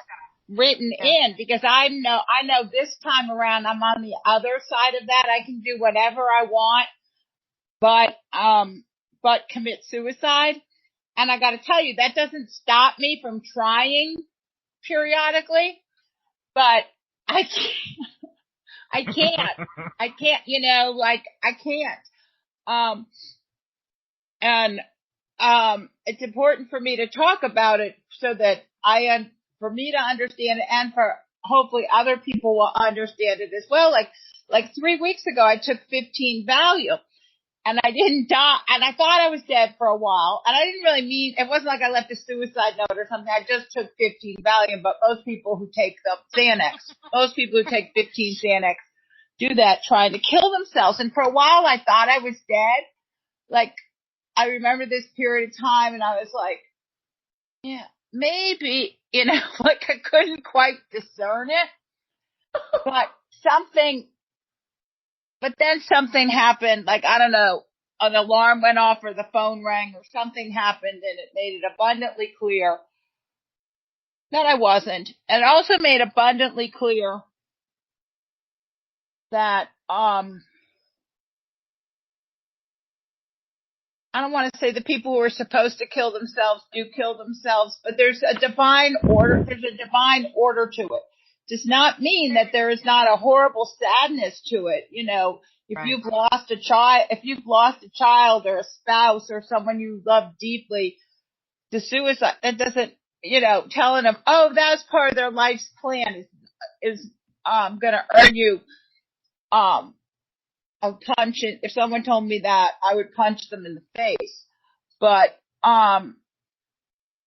there's a spiritual truth to it at the same time. There's a spiritual truth to that at the same time. I actually agree with that, Amy. I do. I agree with that. It's not going to make the grieving any easier. And, but it doesn't, just because it's, it does anyway, the end, but you get the basic,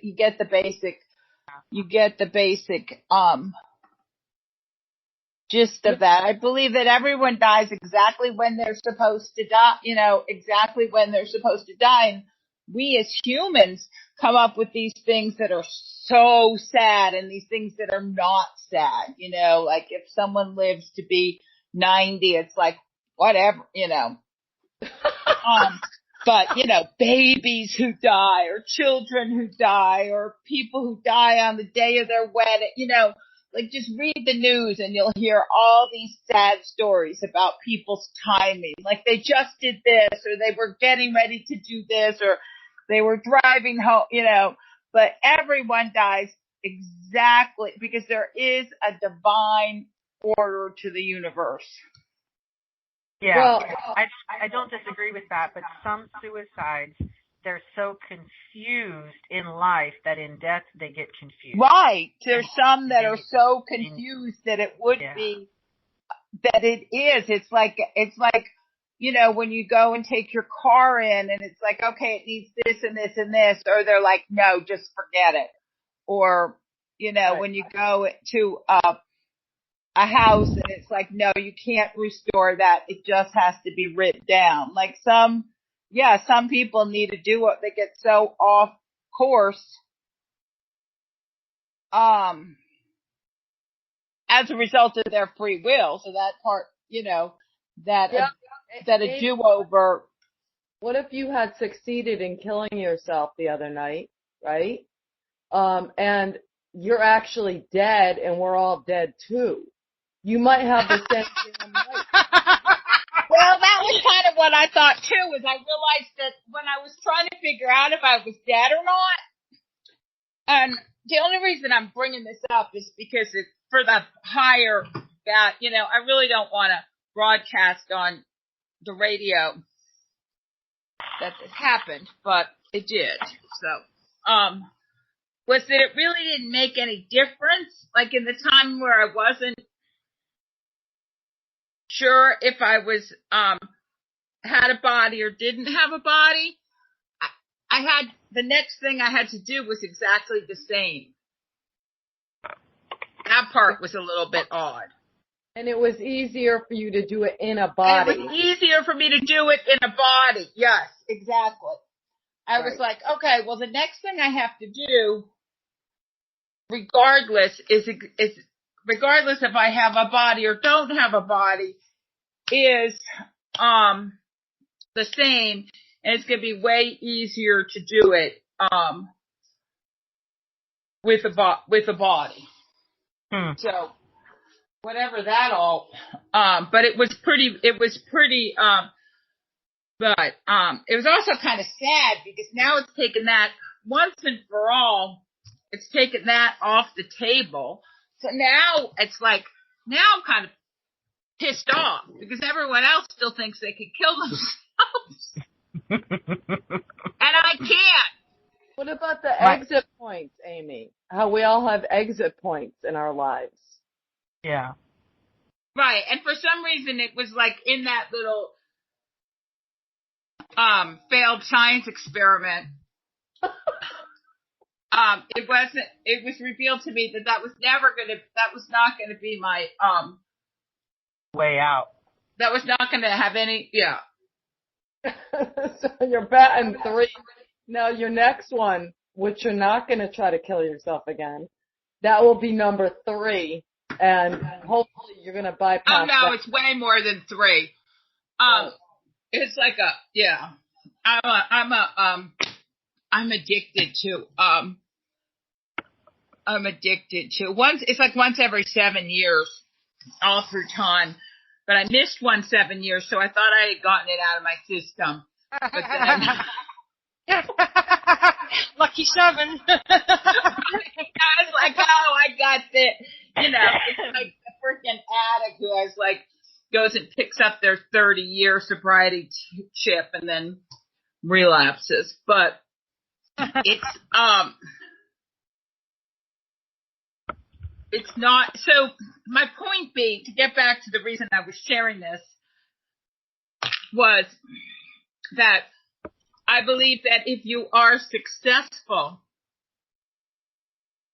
it's perhaps because you are at that point where you needed the do-over. Right. Yeah, that's possible. I had one young lady that the mother came to see me, and her daughter had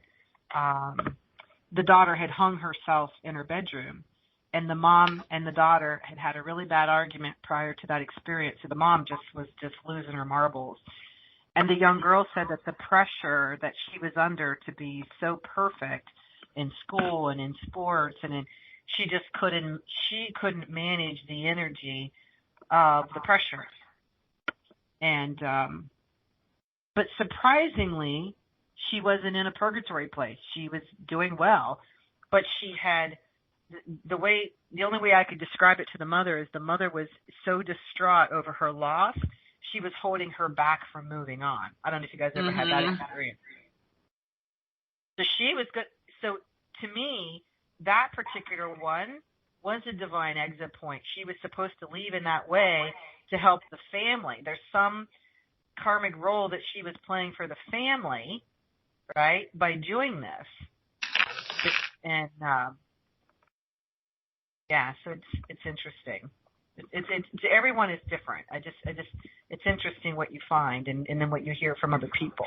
Yeah, but then there's some, yeah, exactly. And I mean, I could totally,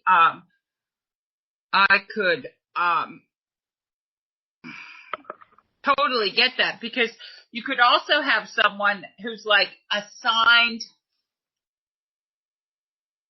you could also have a situation like what you just described. So this mother and daughter get assigned to each other for maximum learning opportunity. But then, because of the exercise of one or the other person's free will, it's not going to work. You know what I mean? It's causing more harm than good. Mm-hmm. Like it's so that it's not going to be able to be, it's going to mess everything up. But Corrine, Lindsay, who's in chat, has a question. So maybe you could ask Lisa that question. I'm going to be quiet for a second. If you can scroll up there and see that. Okay, I can see it. And Lisa can probably read it too. She says, if and when you get to it, this conversation and topic made me think. I'm dealing with a tough financial situation, wondering when things are really going to turn around, karma, and why this is the way it is. I'm looking for a new path that I love and working on appreciation and allowing. You know, it's interesting because what's your belief? What's your belief around money? Okay, do you believe that you always have to work hard to make money? Do you believe that money doesn't come easy? What's your belief pattern around money? My belief pattern my whole life growing up was you always had to work hard for a living. You had to work for the gold watch, right? You had to try and work for a company until you could retire from it. And money was never, and my parents still think money doesn't come easy. They always they have a suffer mentality around money where there's always lack. So what's your belief about money? I hope that makes sense. I don't feel like, as I'm tapping into your energy, Lindsay, that it's meant for you to stay in this financial pickle. But for some reason, you've co-created this experience for yourself to learn from it. So I'm going to ask you, what have you learned from it? Are you done with the experience and are you ready to be abundant and to live a fulfilling and joyous life doing what you love? Because you don't have to work hard to make money. You can, look at me. I don't consider myself working hard, and I'm thoroughly earning a very good living doing what I'm doing, helping other people become the greatest versions of themselves. Look at Corrine, who's running an amazing business that she's finally found a passion that she loves doing, and she's an author, and so she may work hard, but it's not like I don't believe she has a belief that she has to work hard for a living. Money just flows. What's your belief about how money just flows and that there's more than enough?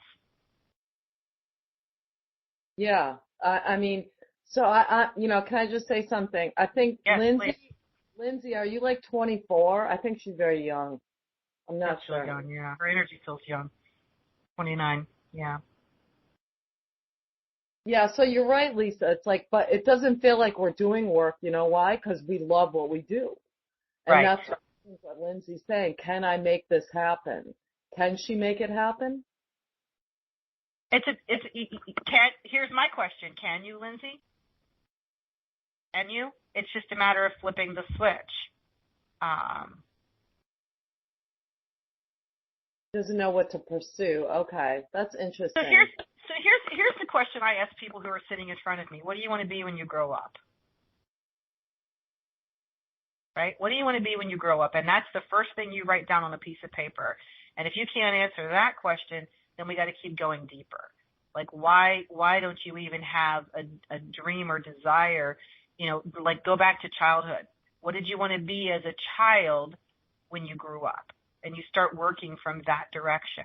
Or are you just working to work to buy, you know, to buy things? She wants to help others by using art and to help and to inspire and to write and create. Then those are the things that I'm going to ask you to claim and move towards in 2017, because it's a 1 year. 2017 adds up and deduces to the number 1. And this year is all about creation. It's all about manifesting your wants and desires, but you can't be wishy-washy. You can't set your intentions on something, and then if it doesn't happen in 2 weeks or a month, go, see, it never happens for me. I have to work hard, and I have to stay in this dead-end job, or I have to stay in this job because it's where the money is, and, you know, those kinds of things. You have to want it bad enough in order to move through the vibrations of whatever the experiences are in order to get it. Right. And I would that also, is, I'm yeah, sorry. go ahead. No, go ahead. Say, are you using art to help? Are you helping others? Are you writing? Are you creating? Because if you're not, what's stopping you from doing this right now? You can do this right now. You are this, you know?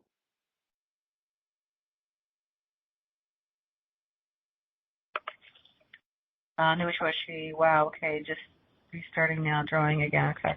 You know, and here's, a lot of times the reason we don't do the things that our heart desires is we don't believe anybody will buy it, who will read it, who will look at it, who will listen to me, those types of things. And that's where you have to do that journey inward.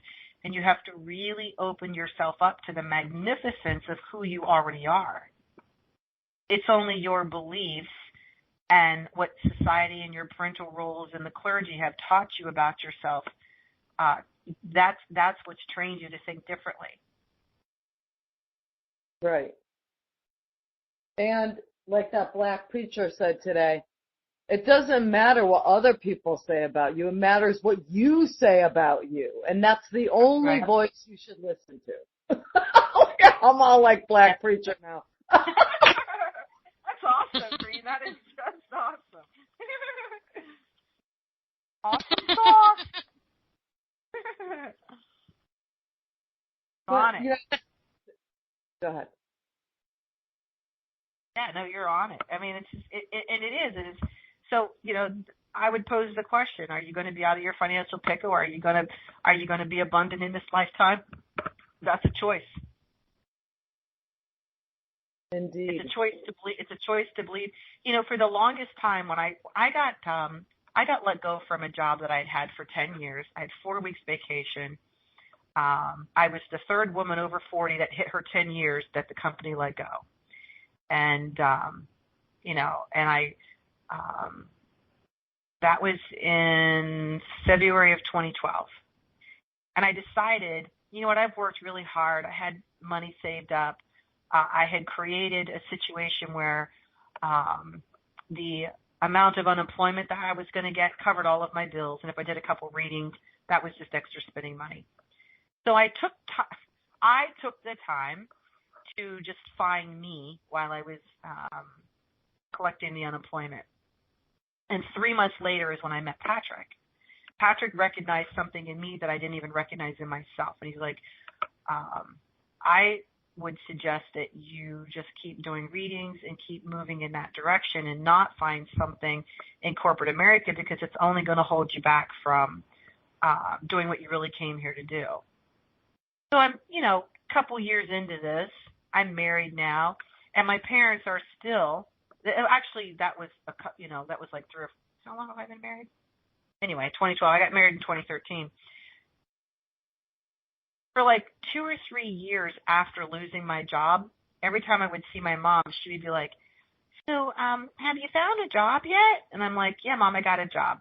"Oh, you mean that psychic thing?"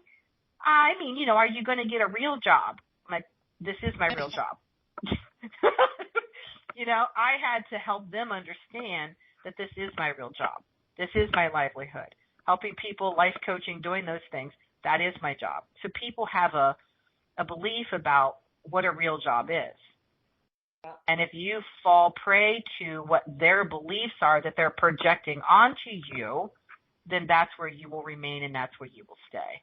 Right. And that's people keeping themselves in a box, which get rid of the box. There's no such thing as a box. Lindsay, you know what you're doing. Go for it. Don't let anything stop you.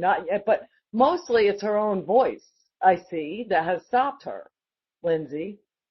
And, no, yes, you will. No, Lindsay, she's like hoping she's helping others with this. My mother used to say to me, Lisa, so did you get, because when I won the Stoker Award, she's like, did you get paid? And I'm like, no. But so everything to her was money. Like, well, did you get paid? Yeah.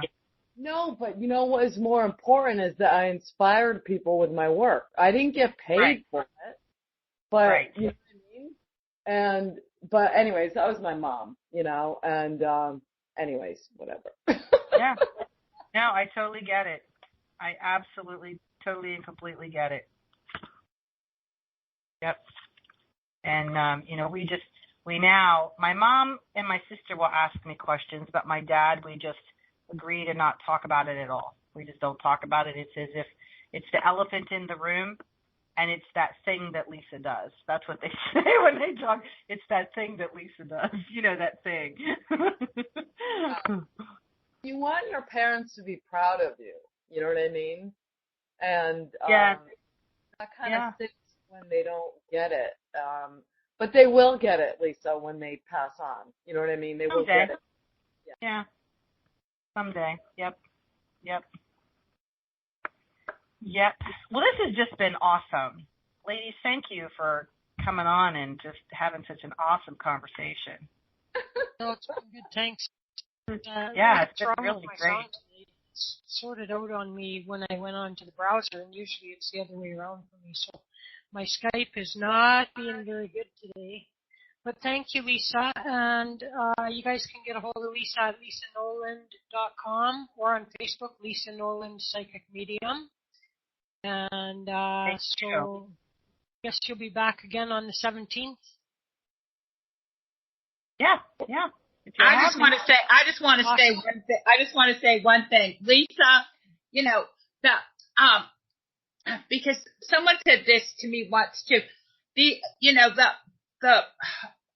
What am I trying to say? These Michael Beckwiths and these so-and-sos and the so-and-sos and the so-and-sos. It's like,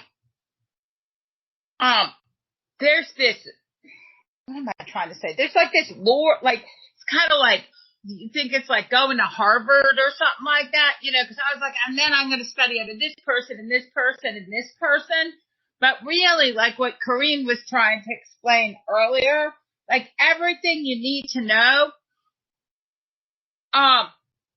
it's going to be, it's fine that you do, it's fine that you do. If it, if you're drawn to it or whatever, it's like, just like it's fine to go to the movies or something like that. But, so much of this stuff, you already know, you know what I mean? You already know it. Right. I don't know. I'm trying, it's like, I feel like you already know this stuff, but since you didn't learn it from like a earth, a credible earth source, you learned it from, the air or, that it's like you're, so just don't take all these people so seriously. You know what I mean? Like we all fall prey to it. But, the Bible talks about false idols and stuff like that. And, that's what a lot of these people end up becoming is, false idols. And I got to tell you, never have I seen it more than, and I don't want to really talk about politics other than the fact that when, everything got crazy last year because everything is like thrown on its side. It was like, oh, these people aren't, we're all just bozos on the bus. We're all just bozos on the bus. It's just some of us get book contracts. Some of us get book contracts. Right. And, Yeah. some of us get to be on Oprah. Right. But you That's already why know everything you need to know. You know everything you need to know. listen, Thank and you even for the that, ones that deserve your respect, and they're not, it doesn't mean that, and they should be the first people that would tell you this, doesn't mean that they're right about everything either. And Right. so, Right. again, we have to use our own discernment, even when it's a hero of ours or whatever. Like, I never usually, I have not found myself like agreeing with everything that anything says. So, in other words, everything in the Bible, forget it. Maybe bits and pieces in the Bible, sure. Whatever, and there might be things that I agree with that people who I don't like very much at all say, and that's okay with me too, because it's what I believe. It's what resonates with me. But I don't believe it just because of who said it, and that kind of thing. Like, I have to really chew Like be your own guru. Be your own guru. I mean, it's fine to go see all these people. It's if something appeals to you, it appeals to you for a reason. But just be your own guru. Like The Secret, okay? There might be pieces of The Secret that are good sound advice and great practices, but if you absorb yourself in The Secret, I think it's cult. To me, it's cult stuff, Right. And the interesting thing about The Secret for me, the part I think that I have such a problem with The Secret people, and all those people that you've mentioned are cut their teeth on The Secret, is that it's teaching manifesting. So it almost becomes like a freaking game. Like, they're on a spiritual mission to get your money because they deserve it. Manifesting. They're the ones manifesting. They're manifesting. Right. They're manifesting, and you're and you're demanifesting. Right. That's the thing that cracks me up about all those secret people. And I've studied under all of them. Joe Dispenza, I thought he was like the freaking, enlightened one, until I realized that, he was just a good salesperson. Right. Exactly right. Yeah, manifest yourself out of the cellar and then talk to me. You know what I mean? It's like you were saying. Yeah. I mean, especially those secret people, they're like, and I don't have anything against fair compensation, and if you're so disposed to, give them the money that they're to participate in their manifestation, by all means do it. I mean, there's plenty of things that we go spend money on, but the only thing, I don't mean to be lecturing, I just, you're so enlightened just by your natural state. And it makes me sad that especially some of the people you come up, you're so much better than these people. Like, every week you come up with some new person. I'm like, she's 10 times better. And especially after interviewing you, you're like, you're so far beyond them already. Like, it would be like going back to second grade or something. But thank you for saying that, Amy. But that's where my insecurity. But if you're so inclined to, let them manifest at your behalf, can't make any mistakes. Anyway, the end. Yeah. No, I appreciate all of that. I'm hearing you. So. Well, and the other thing, Lisa, is that you must get a purple plate. I know. I've been talking about that too. Yes. Right. She'll fall for Michael Beckwith. Surely she'll fall for your snake oil. Oil, bitch. No, it's not snake oil. Oh my God. Ask my friend Brent. It is not snake oil. But I'm just calling it snake oil for the sake of radio. But it's not snake oil. www.purpleplates.com. Expect a miracle. That's right. It is a miracle. It's a miracle that I'm still talking. No.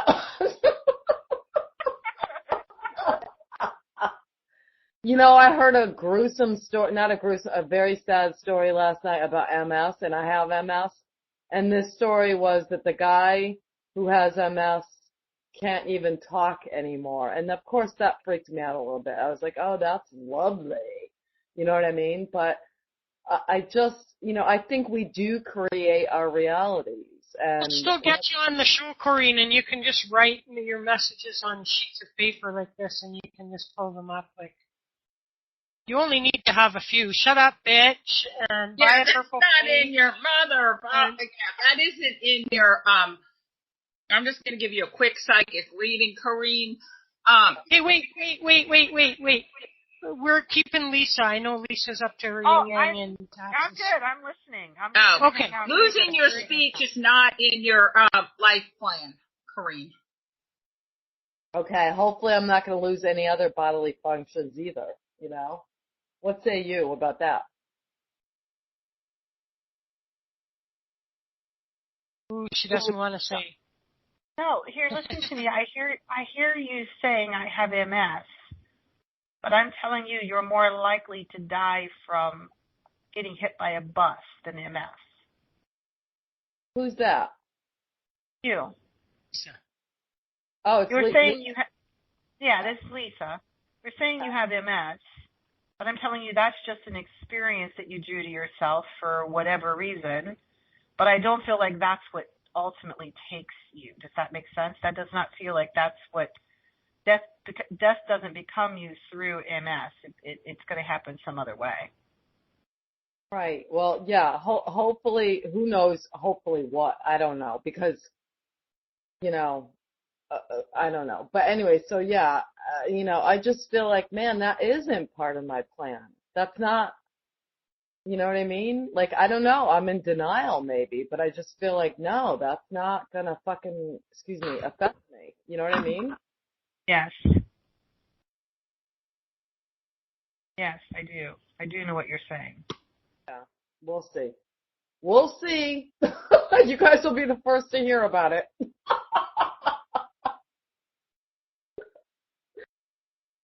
Yeah, so do what you got to do, Chris. I'm just going to sit and listen in.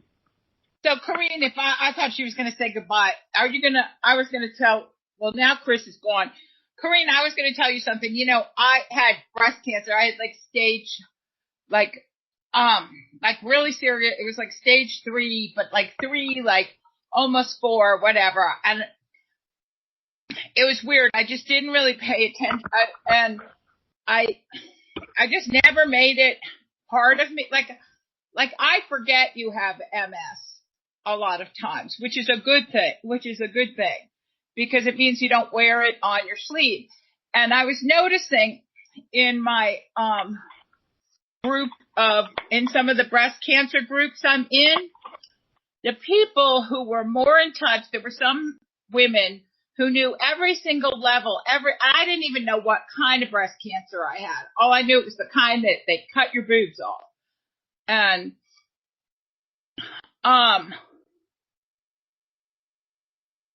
and I've noticed the more these women, some of these now I've been friends with because I'm now at my surgery was 10 years ago in December. So some of these women I've known now for over 10 years. And the more they wore it on their sleeve, the more likely they were, many of those women are not around anymore. Yes, I agree with that. Well, it's like the time I went to a MS meeting, okay, you guys, and I had just gone to get my operation for MS, this groundbreaking thing that happened a couple of years ago.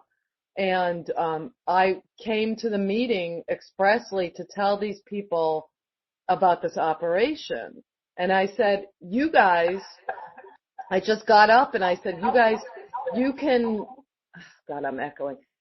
You guys can get this operation. I gotta mute myself and unmute. I'm sorry. Okay, so I said, you guys can, get this operation and you might be clear of this. This is something groundbreaking. You can get it for free, this $30,000 operation. And they said they had these downtrodden looks on their faces, most of them. And then they came up to me afterward and they said, well, am I going to lose my disability if I do this? Uh-huh. Oh, wow. No. So, I mean, people do want to hold on to it's a badge of honor to them to be sick. Yeah. Well, it's for everything. We find again, it's about false idols. And that's why, if the Bible was taught properly, Chris probably would agree with everything they said. But, like a lot of people make their disease their, false idol for many different, for many different reasons, whether it's because of fear of economic insecurity, seen many people with disease, that were afraid that they would get well, because people don't like change. They don't like change. They don't like change. Yep. I gotta say, I don't like change either, but some change, you gotta flow with it, man. You just gotta flow with it,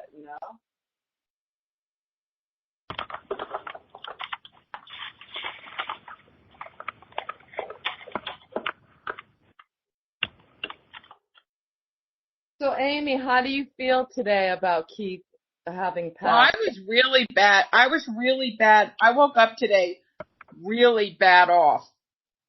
Like thinking to myself now that, and it didn't really have anything to do with Keith per se. Like I was like, I need electric shock there. I woke up this morning thinking I needed electric shock treatment because my depression is so profound, and I can't kill myself. So it's like I can't move. I but then I realized everything that I'm up against. This situation with my mother. Like it wasn't like an abusive relationship as such, but it was not health. It was not healthy or sustainable. So, and now she's not here. She's in rehab. So I kind of have,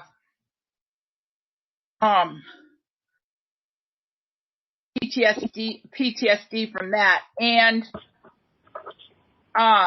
this job situation that wasn't really, there's just a lot of things that need to change. And then like one of the first things I found out this morning was that, a really good friend of, my kids, both of my kids, but especially, my son died. He's only like maybe 27 or something like that. And I don't really know the circumstances. So anyway, how do I feel? I was absolutely paralyzed today. I managed to, right before the show, I managed to crawl in the bathtub and take a, apple cider vinegar salt bath, and I feel a little bit better. And, but it really has very little to do with, I really didn't think it had anything to do with Keith. It probably has a little bit to do with it, but it was just because I have a whole new set of, things that are, vying for my energy, that are, they're like sucking up all my energy. Kind of because I've been like ignoring them, maybe a little bit. And I notice when you like ignore things, it's kind of like it takes a lot of your energy to like keep the curtains drawn on the stuff you don't want to deal with.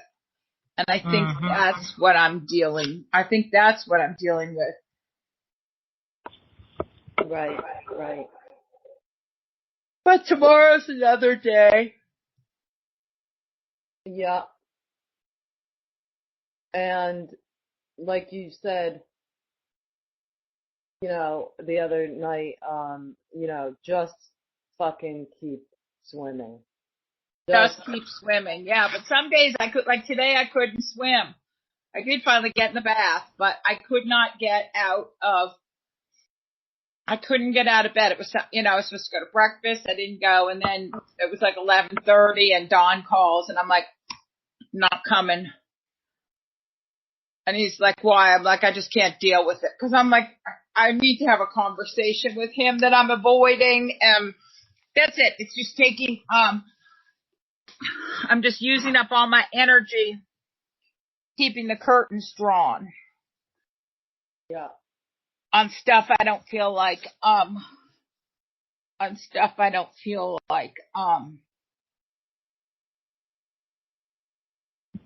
dealing with. Right.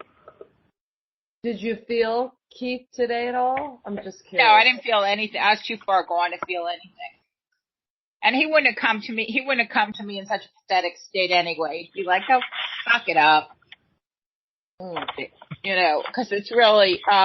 There's a part of me that's behaving very childishly. I'm like still pissed off because I feel like my Christmas got stolen from me. Like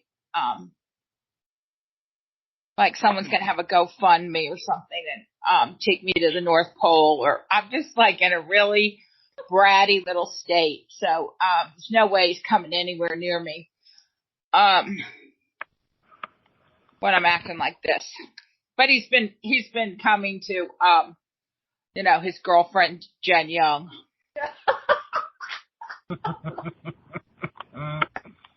Of course. But is there a friend of his, Amy, that has reached out to you recently? A friend of his, like a guy? Yeah, there are. I mean, we had I mean, it's hard to say because we had all these mutual friends from college, and then some of his other friends are friends with mine. But yeah, why? No, because I think there's one of them guys that that he's gonna tell you. There's something that that he's gonna share with you that's very important to do with Keith. And wait a minute, let me see. His name begins. Hold on. this name shit, right? Is there an Andrew? Did I say Andrew? You did say Andrew.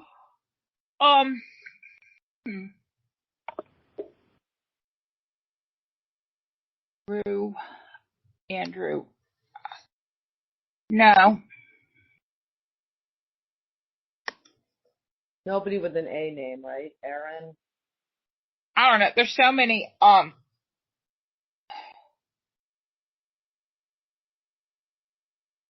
people. I got something that Keith gave him that he's going to give to you when you see him. And I want to say, God, it wasn't a pipe. It might have been a pipe. A pipe? Like a pot pipe? A pop pipe.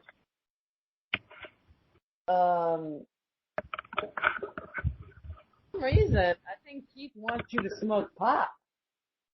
Yeah. Because it was made legal today. And that's what I was thinking about that as well, because I've been having some, interesting. Yeah, that makes sense. Okay. That makes sense. Because anyway, I don't want to say names on the radio because I believe we're still recording. But yeah, tied to pot, because pot was legalized in Florida today. Wow. That's fantastic. I'm moving to Florida. Yeah, smoking weed. The fuck? Well, just for medical. It's like it's not like Just wait a second. What is the pot calling the kettle black? What about you? I throw up from it, Chris. I throw The up one when with MS. You're the one. Yeah, but if you went to Maine, they have all these different kinds. You just tell them you need the kind where you don't throw up. So, It used to make me insanely paranoid, and I would try to kill myself. What a surprise! well, even Is it just medical? Is it just medical marijuana that was In legalized Florida right now, it's just medical. It's low THC medical. It was hard enough just to get that through. Yeah, but it made. well, even if it was called 1984, it's still gonna be. I still threw up back then. That's the last time I smoked. Yeah, You but know, you don't tell even know them what that you used to throw up from it, and they'll know. They know all the stuff. Like you go to, like it used to make me really paranoid, like so paranoid, it wasn't even funny. So, you go and you tell them that, and they give you the variety that doesn't do it. It's a whole different ball game than just smoking the pot that people have in their purse. What you were smoking. You don't even know what you were smoking, Corey. No, I don't. You're right. Mm-hmm. It was called 1984. It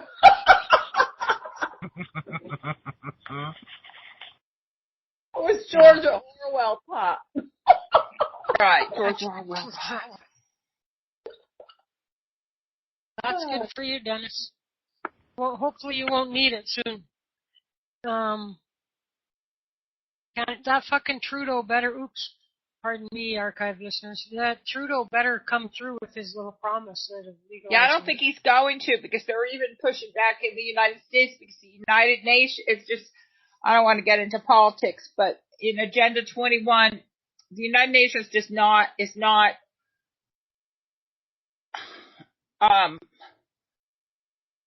want marijuana legal. So we'll see, we'll see what happens. Well, then decriminalize it. Whatever. You know what I mean? Right, just do something, but enough is enough. Yeah.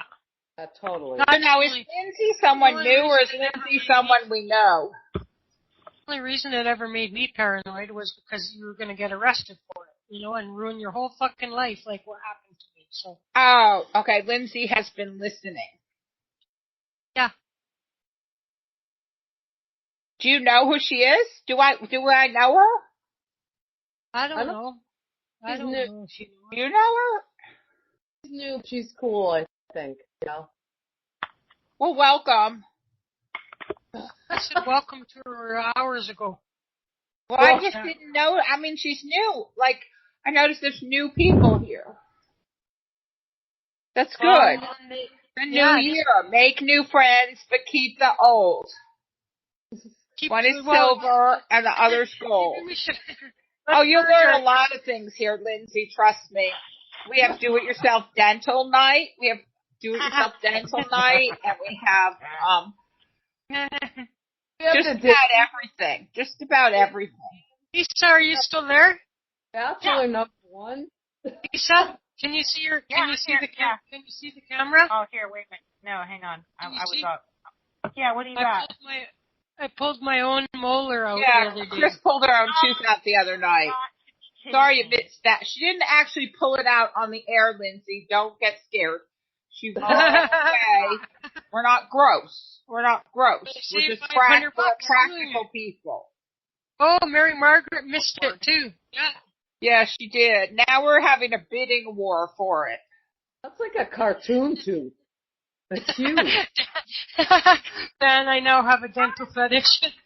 What did you look at Dennis telling me I'm messed. You should. At least you're above sea level. At least you're above sea level. You've manifested yourself to the ground floor. So, Lisa. Oh my gosh. Dating game the other night. So Lisa, I'm like, we had two guys in the chat room, and same two guys here tonight, I think. And I was like, oh, okay, so bachelor number one is Dan, who's married. So he's like, well, wait a minute, I'm married. I go, I don't care. So then, and the other guy was Dennis, and so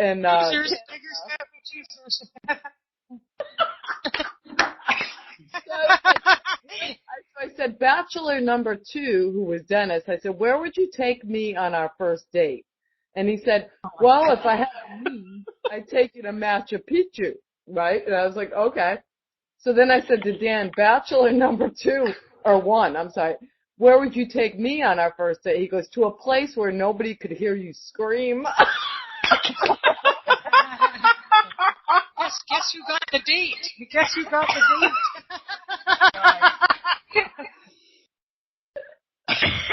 I'll tell you who I would pick. Oh, that would be. Oh, how did I do it? Well, first of all, so the tooth was, of course, coming loose. There was an old cavity that I had before. That was a filling. There, whoops, right there. Filling. And so most people get fillings there, you know what I mean? But I had the filling there. So, it, was started, remember, way back, and it was loose, but it got all like crazy and painful, and then that settled down and everything, and then it would tighten up a bit, and then it would chomp down at the wrong thing, and it would like get loose again, and so I just started to work it looser, as a little bit every day, a little bit every week. Then whenever night that was, I had worked it so loose that when I pushed it out this way, I could feel like this, right? Like I could feel like the edge of the tooth that way, and so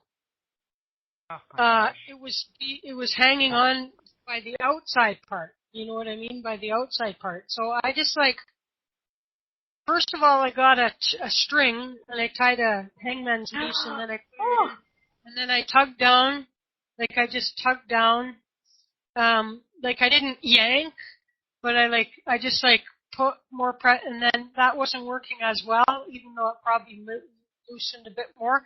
I just went in there with my fingers and it hardly bled. The tooth was pretty dead already, I'd say. You know what I mean? I'm kind of worried that there's still part of it in there though, because and but I dug out a little chip, and then I took a Q-tip and I put it up there in the hole. Like the hole closed quick, you know what I mean? You know how that happens, eh? And so it didn't. I hardly had any pain after that. That's it. When you go to the dentist, you hurt for a few days. And so I highly recommend that myself, I know I should get to have a doctor of dentistry. Just so you know, this isn't the first tooth that got pulled out. Well, it's the first whole tooth that got pulled out on Curious Times, but several years ago, it was 2013. It was somewhere around December 2013. I had a tooth that broke, and the part that was still underneath I pulled out while on the show. It's recorded. Yeah. So it's like a common, but this was Chris's was like a whole tooth. Mine was just, it had broken away. And it was just, 1/6 of what Chris pulled out. But it's a regular occurrence here on Curious Times. I fixed my own furnace, I fixed my own car, I fixed my own teeth. You just manifest. Yeah, when you're single gal like I've been as many years as me, you learn to just do it all by yourself, And so there. I still bet any money that, because even just where they put all the needles in to freeze you, that area hurts afterwards, right? And I'm all like I had virtually no pain. It's like the tooth hurt badly when it was in. As soon as it was out, no more pain. I was thinking earlier about a corny joke that way, as soon as I pulled my tooth out, it didn't hurt. My mouth fucking hurt like really bad, but the tooth didn't hurt. Oh my gosh. That was a funny joke. But anyway, I had no more pain. Thank you for the courtesy laugh, since nobody else laughed, Mary Margaret. See, that's my mom. That's my mama over there laughing at her kid's bad joke. Yeah, if you, Mary Margaret, if you had taught her good dental hygiene and taken her to the dentist when she was a child, she probably wouldn't be in this situation. But not to put a guilt trip on you or anything. But Really, Mary? and if you didn't spoil her and give her all that candy. Yeah. I'm just in awe. Lindsay's in awe. And Lindsay's new, so Mary Margaret did not give birth to me. She just kind of like is my radio. She's my mother on the radio.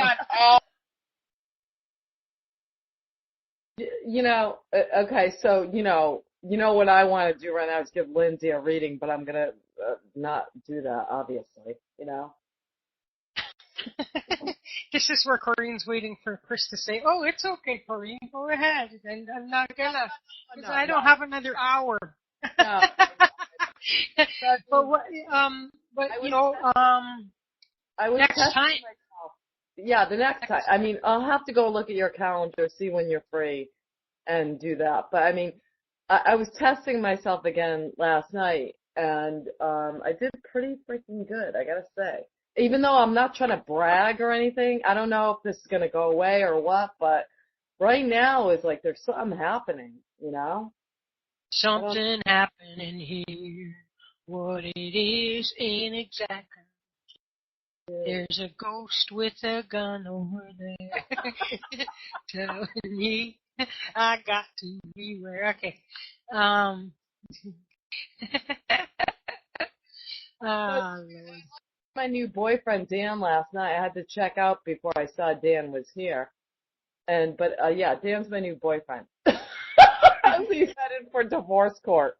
Well, listen, if Dan ever does get a divorce, he's got a lot of chicks over here, I think he's just like, you know what I mean? He's just in case, Boy Scout thing, just in case. Be prepared.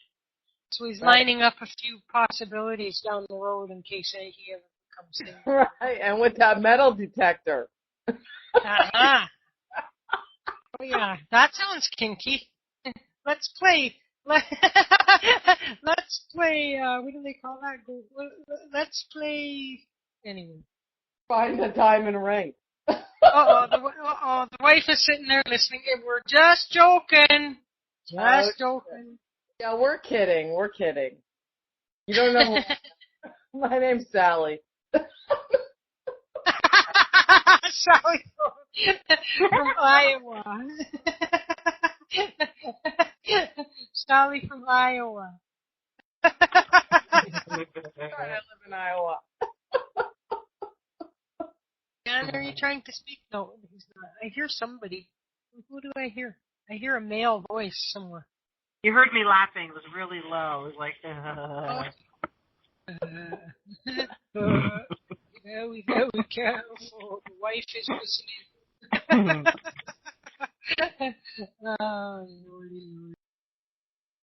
So, that's it. Is that it? Are we done or what? No, that's not it, unfortunately. That's not it. That is. I'm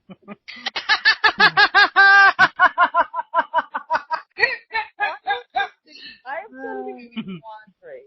Not exactly a Wait, I'm still recording. Hang on. So, archive listeners, thank you so much for tuning in.